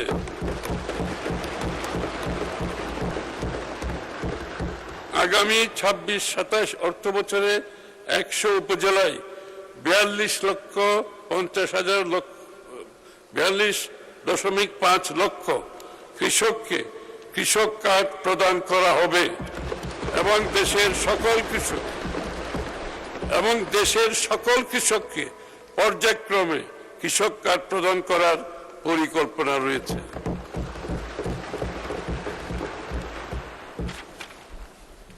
এই কার্ডের মাধ্যমে ভূমিহীন ও প্রান্তিক কৃষকগণ প্রতি বছর একবার 2,500 টাকা করে নগদ সহায়তা পাবেন। আমি 2026-27 অর্থ বছরে প্রাথমিকভাবে কৃষক কার্ড বাবদ 1,062,50,00,000 টাকা বরাদ্দের প্রস্তাব করছি।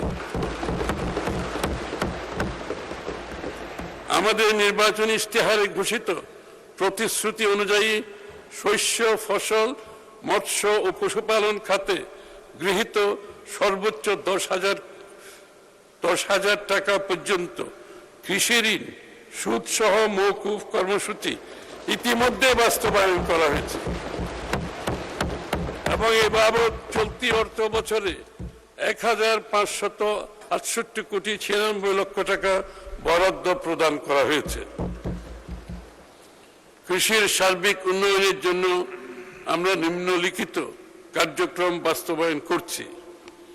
কৃষি পুনর্বাসন ও প্রণোদনা কর্মসূচির আওতায় বিনামূল্যে বীজ, সার ও অন্যান্য উপকরণ সহায়তা প্রদান করা হচ্ছে।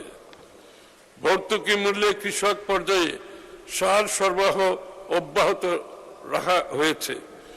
ভর্তুকির উপর নির্ভরশীলতা কমাতে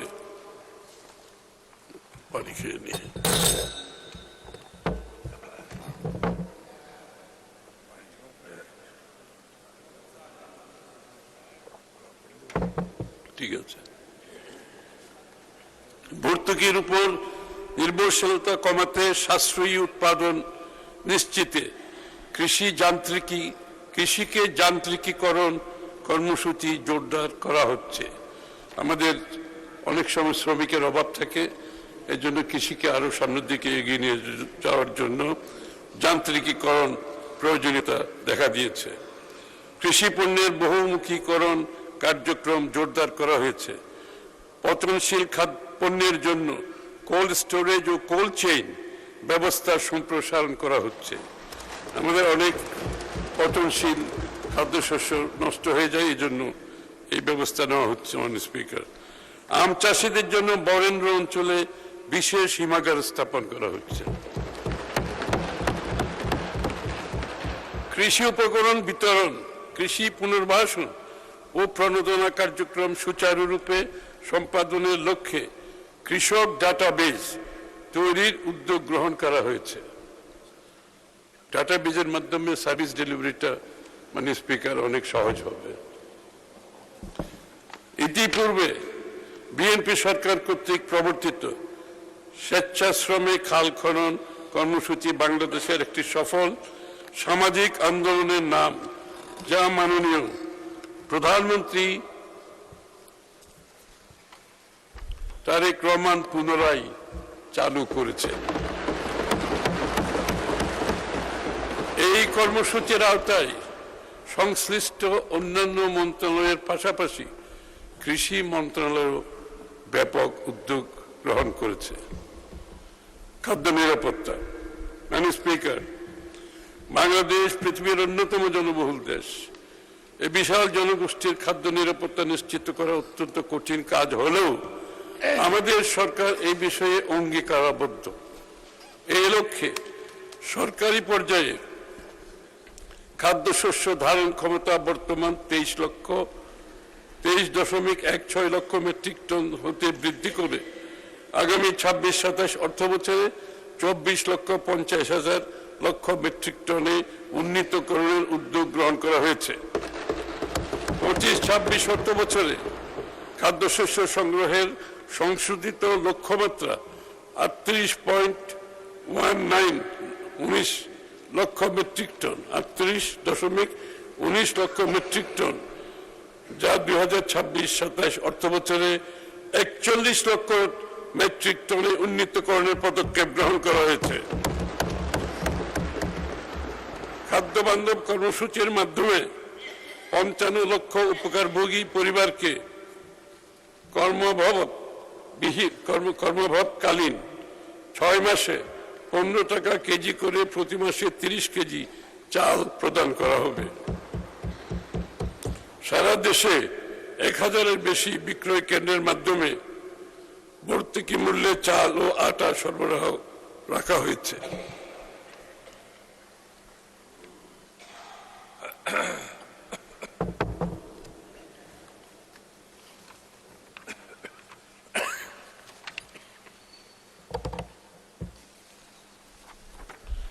চালের বাজার নিয়ন্ত্রণ রাখতে 419 উপজেলায় অতিরিক্ত ওএমএস কার্যক্রম চালু করা হয়েছে। এই কর্মসূচির আওতায় প্রতিদিন ভর্তুকি মূল্যে প্রতি কেজি চাল 30 টাকায় বিক্রি করা হচ্ছে। খাদ্যশস্যের পর্যবেক্ষণে অনলাইন মনিটরিং ব্যবস্থা চালু হয়েছে। মৎস্য ও পানি সম্পদ, মাননীয় স্পিকার, নির্বাচনী ইশতেহার বাস্তবায়নে মৎস্য ও পানি সম্পদ খাতকে আমরা জাতীয় অগ্রাধিকার হিসাবে নির্ধারণ করেছি। 26-27 অর্থ বছরে আমাদের লক্ষ্যমাত্রা হচ্ছে 56,35,000 মেট্রিক টন মৎস্য উৎপাদন। সুনীল অর্থনীতির উপর গুরুত্ব আরোপ করে 2030 সালের মধ্যে মৎস্য রপ্তানি আয় $1 বিলিয়ন উন্নীত করার লক্ষ্যে নির্ধারণ করা হয়েছে। আমরা প্রকৃত মৎস্যজীবী ও কৃষকদের সুরক্ষায় জলাতার নীতির ভিত্তিতে আমাদের প্রকৃত মৎস্যজীবীদের কথা চিন্তা করে তাদের দৈনন্দিন জীবনে বিষয়গুলো তাদের একটি অংশ, এটাকে মাথায় রেখে আমরা এই নীতির ভিত্তিতে জলমহল, উপকূলীয় খাল, হাওরগুলো স্থানীয় মৎস্যজীবী দরিদ্র জনগোষ্ঠীর জন্য উন্মুক্ত করার উদ্যোগ গ্রহণ করেছি। 15 লক্ষ জেলে পরিবারকে বিজিএফ সুবিধার আওতায় আনার কার্যক্রম গ্রহণ করেছি। মৎস্য চাষীদের ঝুঁকি মোকাবেলায় দেশে প্রথমবারের মতো মৎস্য বীমা স্কিম চালু এবং বাণিজ্যিক মৎস্য খামার যান্ত্রিকীকরণের পরিকল্পনা গ্রহণ করেছি। হাঁস মুরগি ও মৎস্য খামারের জন্য নিরাপদ ও মানসম্মত ফিড উৎপাদন ও সরবরাহ নিশ্চিত করার লক্ষ্যে আমরা প্রয়োজনীয় পদক্ষেপ গ্রহণ করেছি। গবাদি পশু পালনকারীদের ন্যায্য মূল্য নিশ্চিত করতে ভর্তুকি, সহজ ঋণ, বীমা ও বাজারজাতকরণ সুবিধা প্রদানের লক্ষ্যে এ খাতের খামারিদের ইতিমধ্যে কৃষক কার্ডের আওতায় আনা হয়েছে। তাদেরকেও কৃষক কার্ডের আওতায় আনা হয়েছে। মাননীয় স্পিকার, 2026-27 অর্থ বছরে কৃষি, খাদ্য এবং মৎস্য পানি সম্পদ মন্ত্রণালয়ের জন্য মোট 43,335 কোটি টাকা বরাদ্দ প্রদানের প্রস্তাব করছি, যা জিডিপির 0.3%। সামাজিক নিরাপত্তা ও অন্তর্ভুক্তিমূলক উন্নয়ন, দরিদ্র নিরসন ও সামাজিক সুরক্ষা। মাননীয় স্পিকার, আমাদের সামাজিক নিরাপত্তা কর্মসূচির লক্ষ্য হল সকল নাগরিককে জীবন চক্রভিত্তিক পদ্ধতিতে সুরক্ষার আওতায় আনা, যাতে দারিদ্র্য হ্রাস পায়। এটা হচ্ছে লাইফ সাইকেল একটা নাগরিকের। মাননীয় স্পিকার, একটা নাগরিকের জন্ম থেকে মৃত্যু পর্যন্ত রাষ্ট্রের যে দায়িত্ব আছে সেই দায়িত্ব পালন করতে আমরা অঙ্গীকারবদ্ধ। এজন্য এই যে লাইফ সাইকেলের ভিত্তিতে তাদের জীবনচক্র ভিত্তিক পদ্ধতিতে সুরক্ষার আওতায় আনা, যাতে দারিদ্র্য হ্রাস পায়, বৈষম্য কমে এবং অন্তর্ভুক্তিমূলক উন্নয়ন নিশ্চিত হয়। এই কাঠামোর মূল দর্শন হল অর্থনৈতিক ক্ষমতায়ন ও স্বনির্ভরতা, economic empowerment and self reliance অর্জন।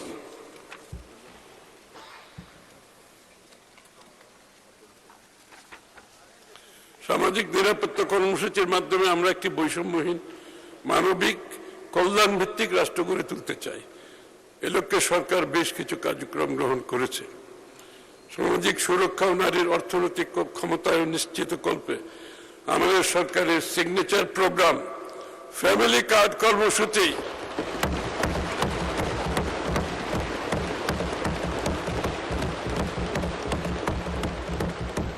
যার কার্যক্রম সরকার গঠনের 1 মাসেরও কম সময়ের মধ্যে মাননীয় প্রধানমন্ত্রী উদ্বোধন করেছেন। এর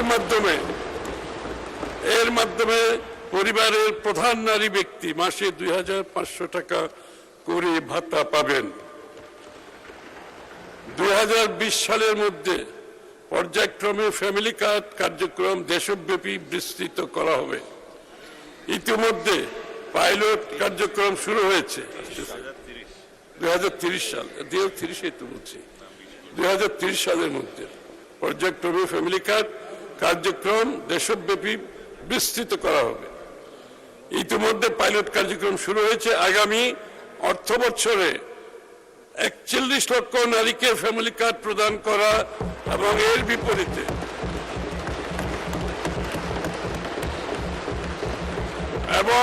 বিপরীতে 14,500 কোটি টাকা বরাদ্দ প্রস্তাব করছি।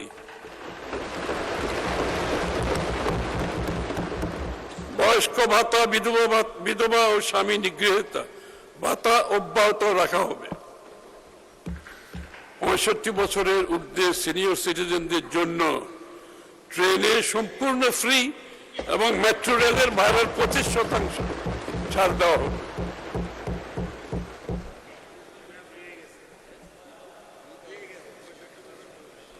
প্রতিবন্ধী ভাতাভোগীর সংখ্যা 48 লক্ষে বাড়ানো হবে এবং মাসিক ভাতা 1000 টাকা করা হবে। প্রতিবন্ধী শিক্ষার্থী ভাতার সংখ্যা 1 লক্ষে উন্নীত করা হবে।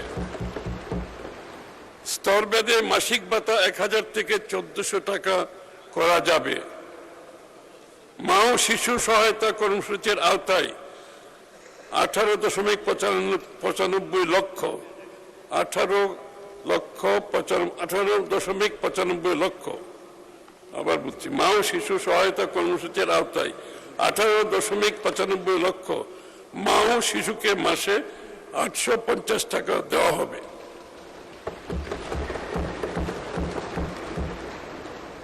ক্যান্সার সহ 6টি দুরারোগ্য রোগে আক্রান্তদের এককালীন সহায়তা 50,000 টাকা থেকে, আবার বলছি এটা, ক্যান্সার সহ 6টি দুরারোগ্য রোগে আক্রান্তদের এককালীন সহায়তা 50,000 টাকা থেকে বাড়িয়ে 1 লক্ষ টাকা করা হবে।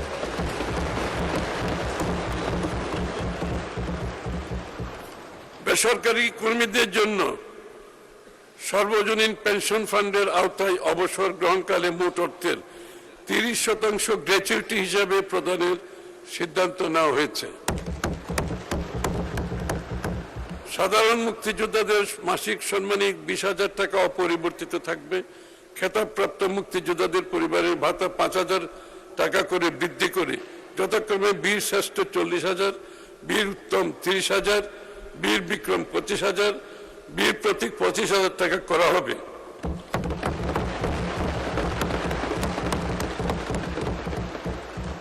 জুলাই গণ অভ্যুত্থানের শহীদ পরিবারদের মাসিক 20,000 টাকা এবং এ বি সি ক্যাটাগরিতে আহতদের যথাক্রমে 20, 15 ও 10,000 টাকা মাসিক ভাতা অব্যাহত থাকবে।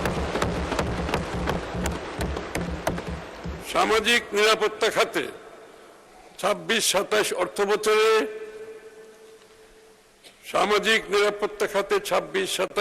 বছরে 1,44,338 কোটি টাকা বরাদ্দের প্রস্তাব করছে। মানে স্পিকার, সামাজিক নিরাপত্তা খাতে এত বড় বরাদ্দ বাংলাদেশে হয়েছে কিনা আমার জানা নেই।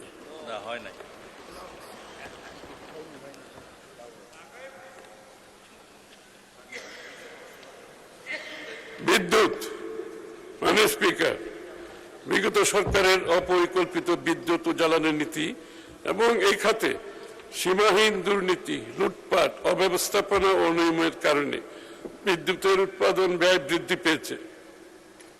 ক্যাপাসিটি চার্জের নামে বিদ্যুৎ খাতে হরিলুট, অর্থ পাচার হয়েছে।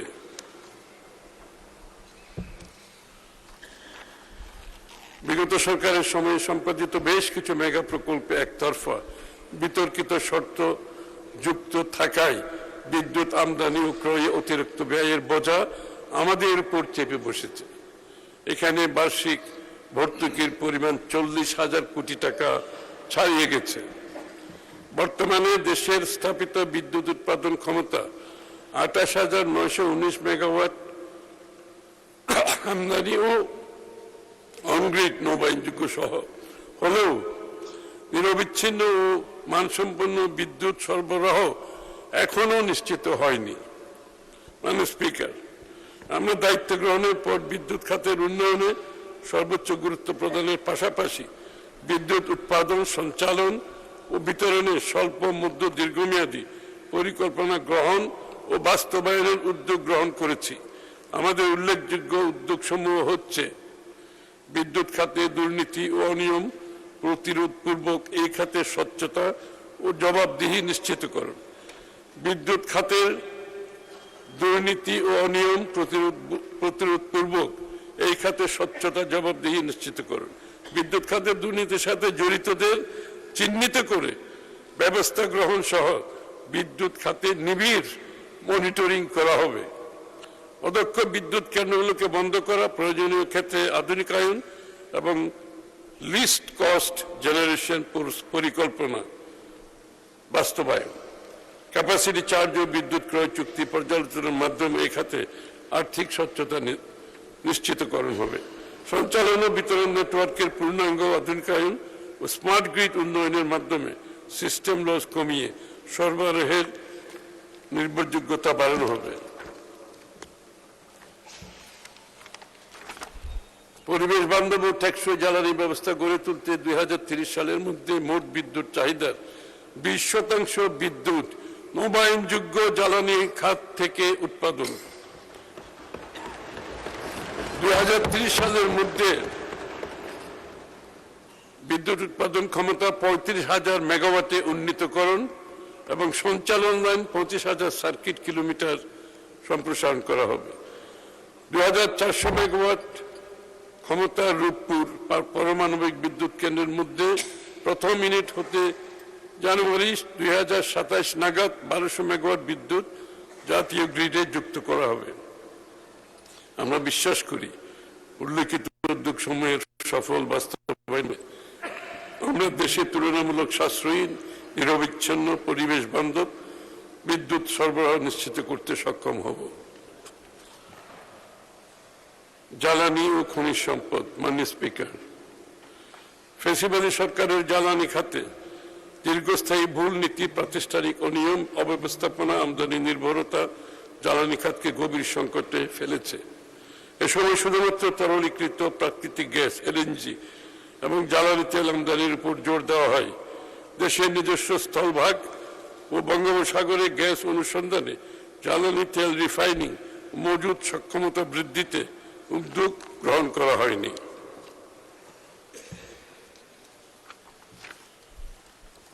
সাম্প্রতিক মধ্যপ্রাচ্যে ভূ রাজনৈতিক সংকটের ফলে আন্তর্জাতিক বাজারে জ্বালানি তেল, ডিজেল ও এলএনজির স্পট মূল্য অস্বাভাবিক বৃদ্ধি পেয়েছে। কিন্তু আমরা সাধারণ জনগণের কষ্টের কথা বিবেচনা করে বিপুল পরিমাণ ভর্তুকি প্রদান করেছি এবং জ্বালানি তেলের দাম সামান্য সমন্বয় করেছি। জ্বালানি তেলের দাম খুবই সামান্য সমন্বয় করেছি। অন্যান্য দেশের তুলনায় বাংলাদেশ বোধহয় অনেক একেবারে সবচেয়ে নিচের দিকে। অন্যদিকে গ্যাসের সরবরাহ স্বাভাবিক ও মূল্য অপরিবর্তিত রেখেছি। গ্যাসের মূল্য কিন্তু এখন অপরিবর্তিত। অফশোর গ্যাস অনুসন্ধান আকর্ষণীয় করার জন্য দেশের স্বার্থ সমুন্নত রেখে model production sharing contract PSC সংশোধন, জ্বালানি আমদানির ক্ষেত্রে একক উৎসের উপর নির্ভরতা কমিয়ে উৎস বহুমুখীকরণ নীতি অনুসরণ, মহেশখালীতে বিদ্যমান দুটি ভাসমান এলএনজি টার্মিনালের পাশাপাশি নতুন টার্মিনাল স্থাপনের বিষয়টি পর্যালোচনা, মহেশখালীর মাতারবাড়িতে একটি ল্যান্ড বেসড এলএনজি টার্মিনাল স্থাপনের জন্য জমি অধিগ্রহণ পরামর্শ নিয়োগের প্রক্রিয়া চূড়ান্তকরণ, জ্বালানি তেল পরিবহনে নির্মিত 601.550 কিলোমিটার পাইপলাইনের সর্বোচ্চ ব্যবহার, জ্বালানি তেল খালাসে সিঙ্গেল পয়েন্ট মোরিং চালুর উদ্যোগ গ্রহণ, চট্টগ্রাম উপকূলীয় শিল্পাঞ্চলে ধাপে ধাপে 50 লক্ষ মেট্রিক টন পরিশোধন ক্ষমতা সম্পন্ন নতুন ক্রুড অয়েল রিফাইনারি নির্মাণ। আমাদের বিশ্বাস, প্রস্তাবিত উদ্যোগসমূহের সফল বাস্তবায়ন দেশের জ্বালানি নিরাপত্তা নিশ্চিতে সহায়ক হবে। বিদ্যুৎ ও জ্বালানি খাতের গুরুত্ব বিবেচনায় এ খাতে 2026-27 অর্থবছরে এই মন্ত্রণালয়ের অনুকূলে মোট 17,345 কোটি টাকা বরাদ্দের প্রস্তাব করছে আমাদের স্পিকার।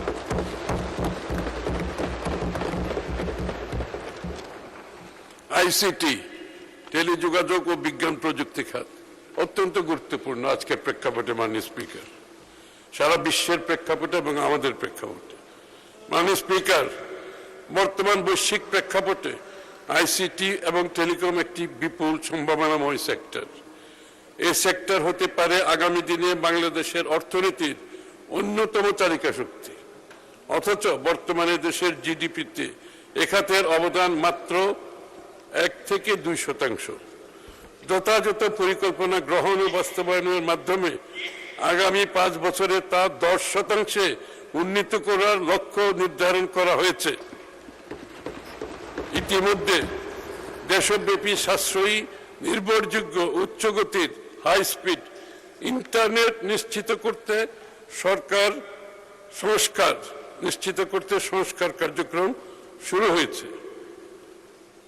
প্রথম 100 দিনের মধ্যে দেশের সকল বিমানবন্দর, 7টি রেলওয়ে স্টেশন সহ আন্তনগর ট্রেনে বিশ্বমানের উচ্চগতির ফ্রি ইন্টারনেট সুবিধা চালু করা হয়েছে।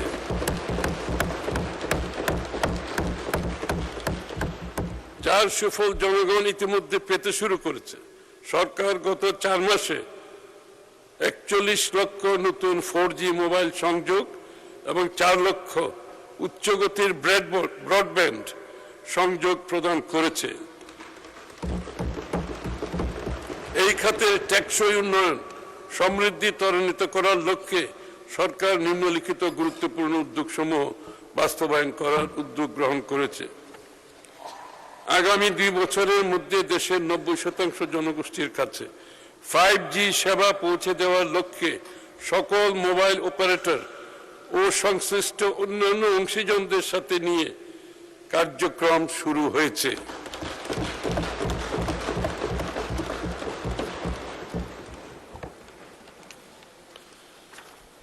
দেশব্যাপী শহর ও গ্রাম অঞ্চলে 100 megabits per second to 1 gigabits per second উচ্চগতির ব্রডব্যান্ড ইন্টারনেট নিশ্চিত করার পরিকল্পনা হাতে নেওয়া হয়েছে। সরকারি ও বেসরকারি সেবা গ্রহণ সহজ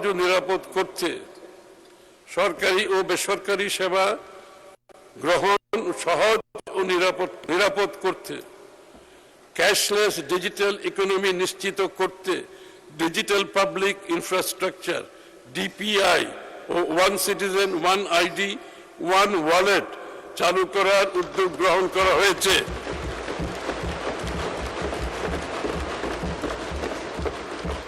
সেমিকন্ডাক্টর প্রযুক্তি খাতে সক্ষমতা বৃদ্ধির জন্য দেশ ও দেশের বাইরে বাংলাদেশের প্রযুক্তিবিদ ও উদ্যোক্তাদের সমন্বয়ে পরিকল্পনা গ্রহণ করা হয়েছে। আমাদের দেশে সেমিকন্ডাক্টর একটু হচ্ছে, বাট এটা বিশাল সম্ভাবনা, সেই কাজটি হাতে নেওয়া হয়েছে।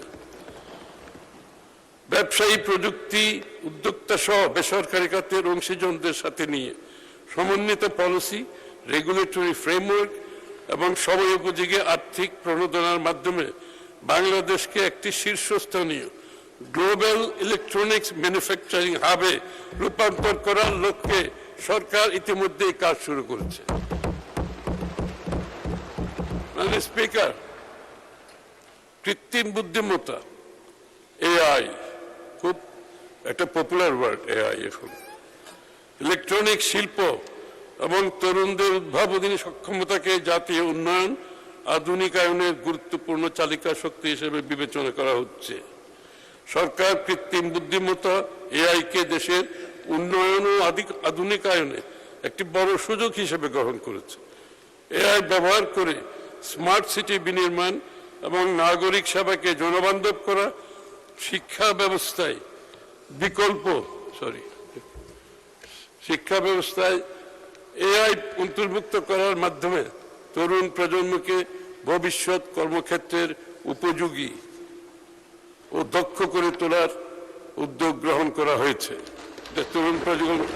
এটা বাংলাদেশের তরুণ প্রজন্মের একটা বড় ধরনের চাহিদা।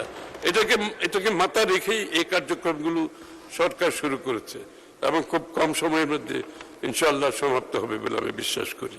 এ লক্ষ্যে আমাদের কর্মকৌশল নিম্নরূপ: তরুণ জনগোষ্ঠীর দক্ষতা, সৃজনশীলতা, উদ্ভাবনী শক্তিকে কাজে লাগিয়ে স্টার্টআপ, ফ্রিল্যান্সিং, কন্টেন্ট ক্রিয়েটর এবং এআই প্রযুক্তি নির্ভর উদ্যোক্তা তৈরি করা।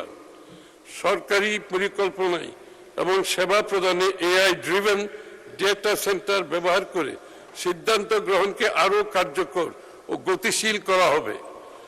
কৃত্রিম বুদ্ধিমত্তা ব্যবহার করে নাগরিক সেবার মান উন্নয়ন, প্রশাসনিক কার্যক্রমের দক্ষতা, স্বচ্ছতা ও জবাবদিহিতা বৃদ্ধি করা হবে। এসব উদ্যোগ বাংলাদেশকে একটি উদ্ভাবন নির্ভর, প্রযুক্তি সমৃদ্ধ ও আত্মনির্ভরশীল রাষ্ট্র হিসাবে রূপান্তরে গুরুত্বপূর্ণ ভূমিকা পালন করবে। তথ্য প্রযুক্তি খাতের সম্ভাবনা বিবেচনায় এই খাতে নতুন নতুন উদ্যোক্তাদের উৎসাহিত করার জন্য আগামী ২৬-২৭ অর্থ বছরে ৫০০ কোটি টাকা বরাদ্দের প্রস্তাব করছি। এটা প্রয়োজনে বাড়ানো হতে পারে।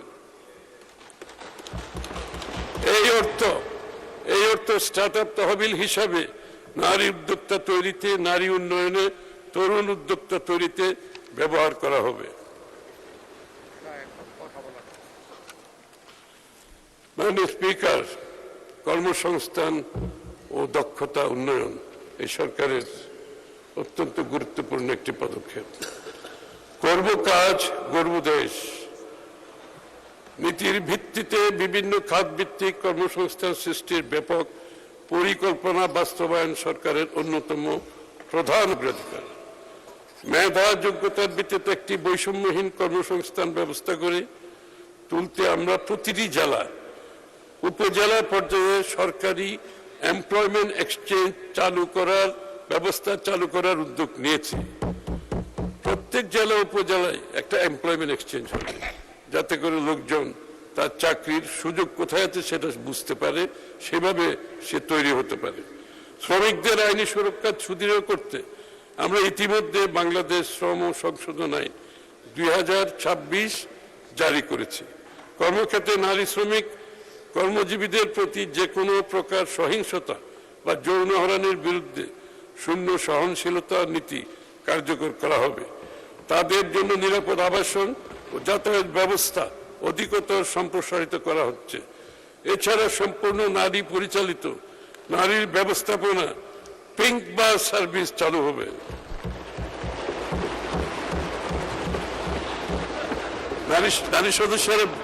নারী সদস্যরা বেশি করে তালি দিচ্ছে, আবার তালি দেন ভালো করে।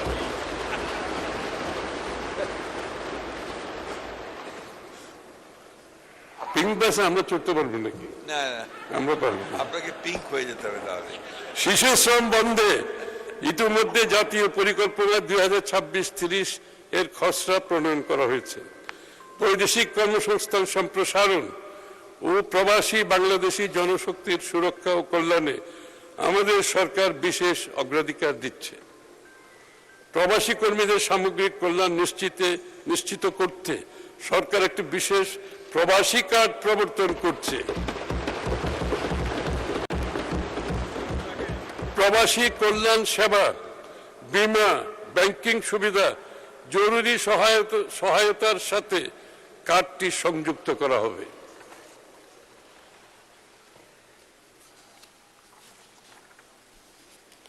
বিকল্প শ্রমবাজার হিসাবে আমরা Russia, Portugal, Romania, Brazil, Greece, Serbia, north Macedonia এই দেশগুলোর সঙ্গে ইতিমধ্যে দ্বিপাক্ষিক চুক্তি স্বাক্ষরের উদ্যোগ গ্রহণ করেছি। দীর্ঘদিন বন্ধ থাকার পর আমরা আবারও মালয়েশিয়া, ওমান, সংযুক্ত আরব আমিরাত ও কুয়েতের শ্রমবাজার খোলার প্রক্রিয়া শুরু করেছি।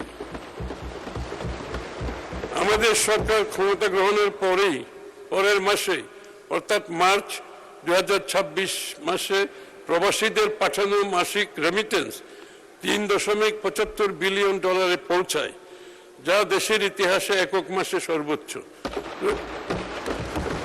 রেমিটেন্সের এই প্রবাহ আমাদের গণতান্ত্রিক সরকারের প্রতি প্রবাসী বাংলাদেশিদের আস্থা ও বিশ্বাসের প্রতিফলন। আমরা আশা করছি এই ধারা অব্যাহত থাকবে। সরকার প্রবাস আয় বৃদ্ধির ধারা অব্যাহত রাখতে বৈধ চ্যানেলে রেমিটেন্স প্রেরণের ক্ষেত্রে 2.5% নগদ প্রণোদনা অব্যাহত রাখছে। অভ্যন্তরীণ বৈদেশিক শ্রম বাজারের চাহিদার ভিত্তিতে অকুপেশন ভিত্তিক দক্ষতা বৃদ্ধির লক্ষ্যে সরকার ব্যাপক পরিকল্পনা বাস্তবায়নের উদ্যোগ গ্রহণ করেছে। বিদেশে ব্যাপক চাহিদা রয়েছে এমন খাতগুলোর জন্য খাতভিত্তিক কোর্স এবং পাঠ্যক্রম চালুর কাজ শুরু করেছে। বাজার ভিত্তিক প্রশিক্ষণ, কারিকুলাম উন্নয়ন, সার্টিফিকেশন, অ্যাক্রিডিটেশন ও মান নিয়ন্ত্রণ জোরদার করা হয়েছে।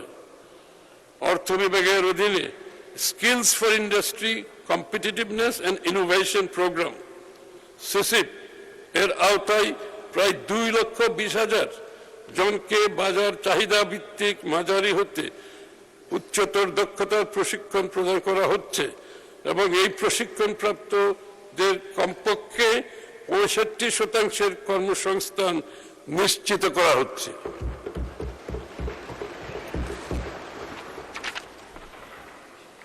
মাননীয় স্পিকার, ক্রিয়েটিভ অর্থনীতির বিকাশ।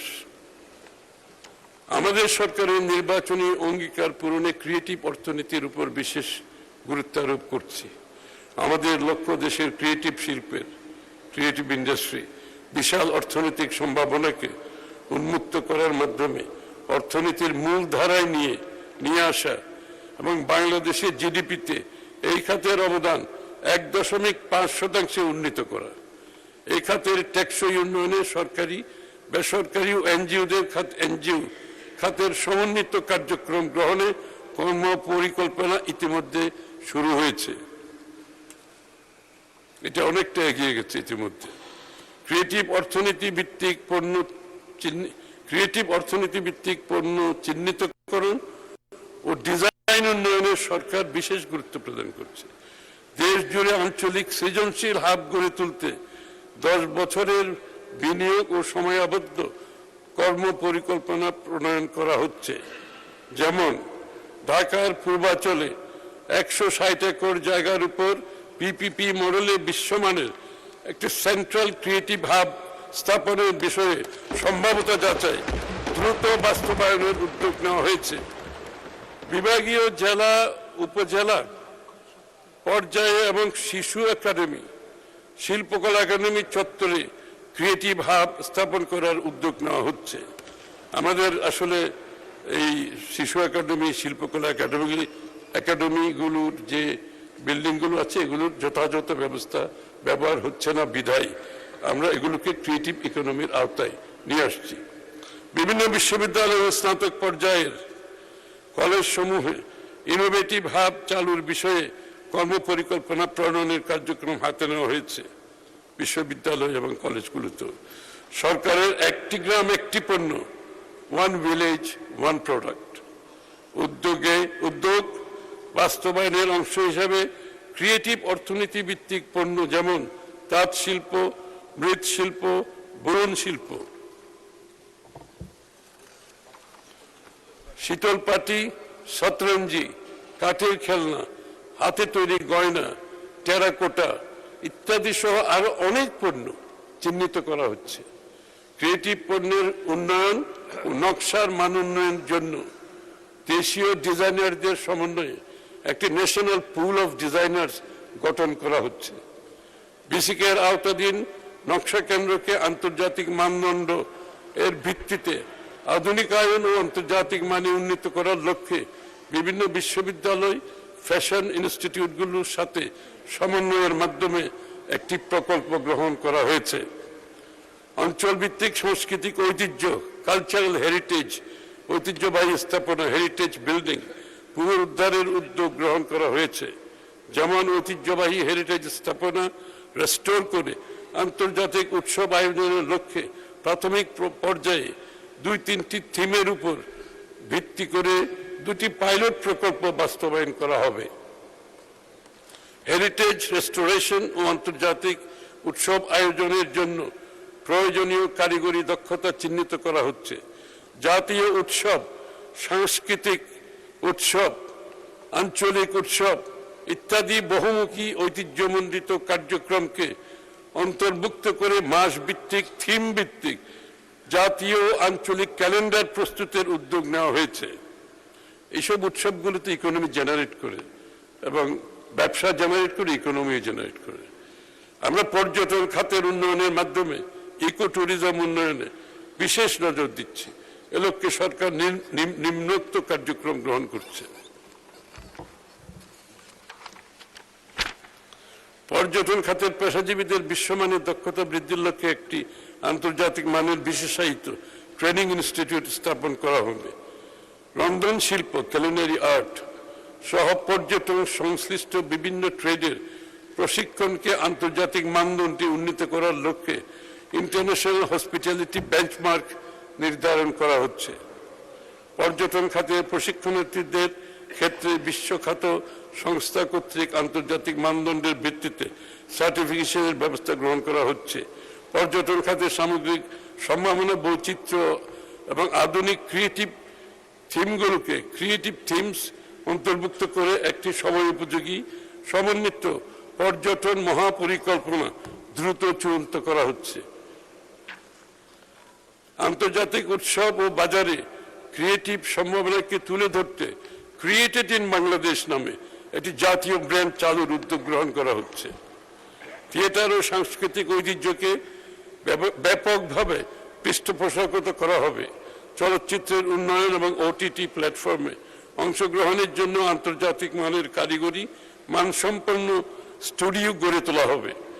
আমি আগামী 2026-27 অর্থবছরে ক্রিয়েটিভ অর্থনীতি খাতের উন্নয়নে প্রাথমিকভাবে 300 কোটি টাকা বরাদ্দের প্রস্তাব করছি। এছাড়া বাংলাদেশ ব্যাংকের CSR খাত থেকে আরও 500 কোটি টাকার তহবিল সংগ্রহ করা হবে।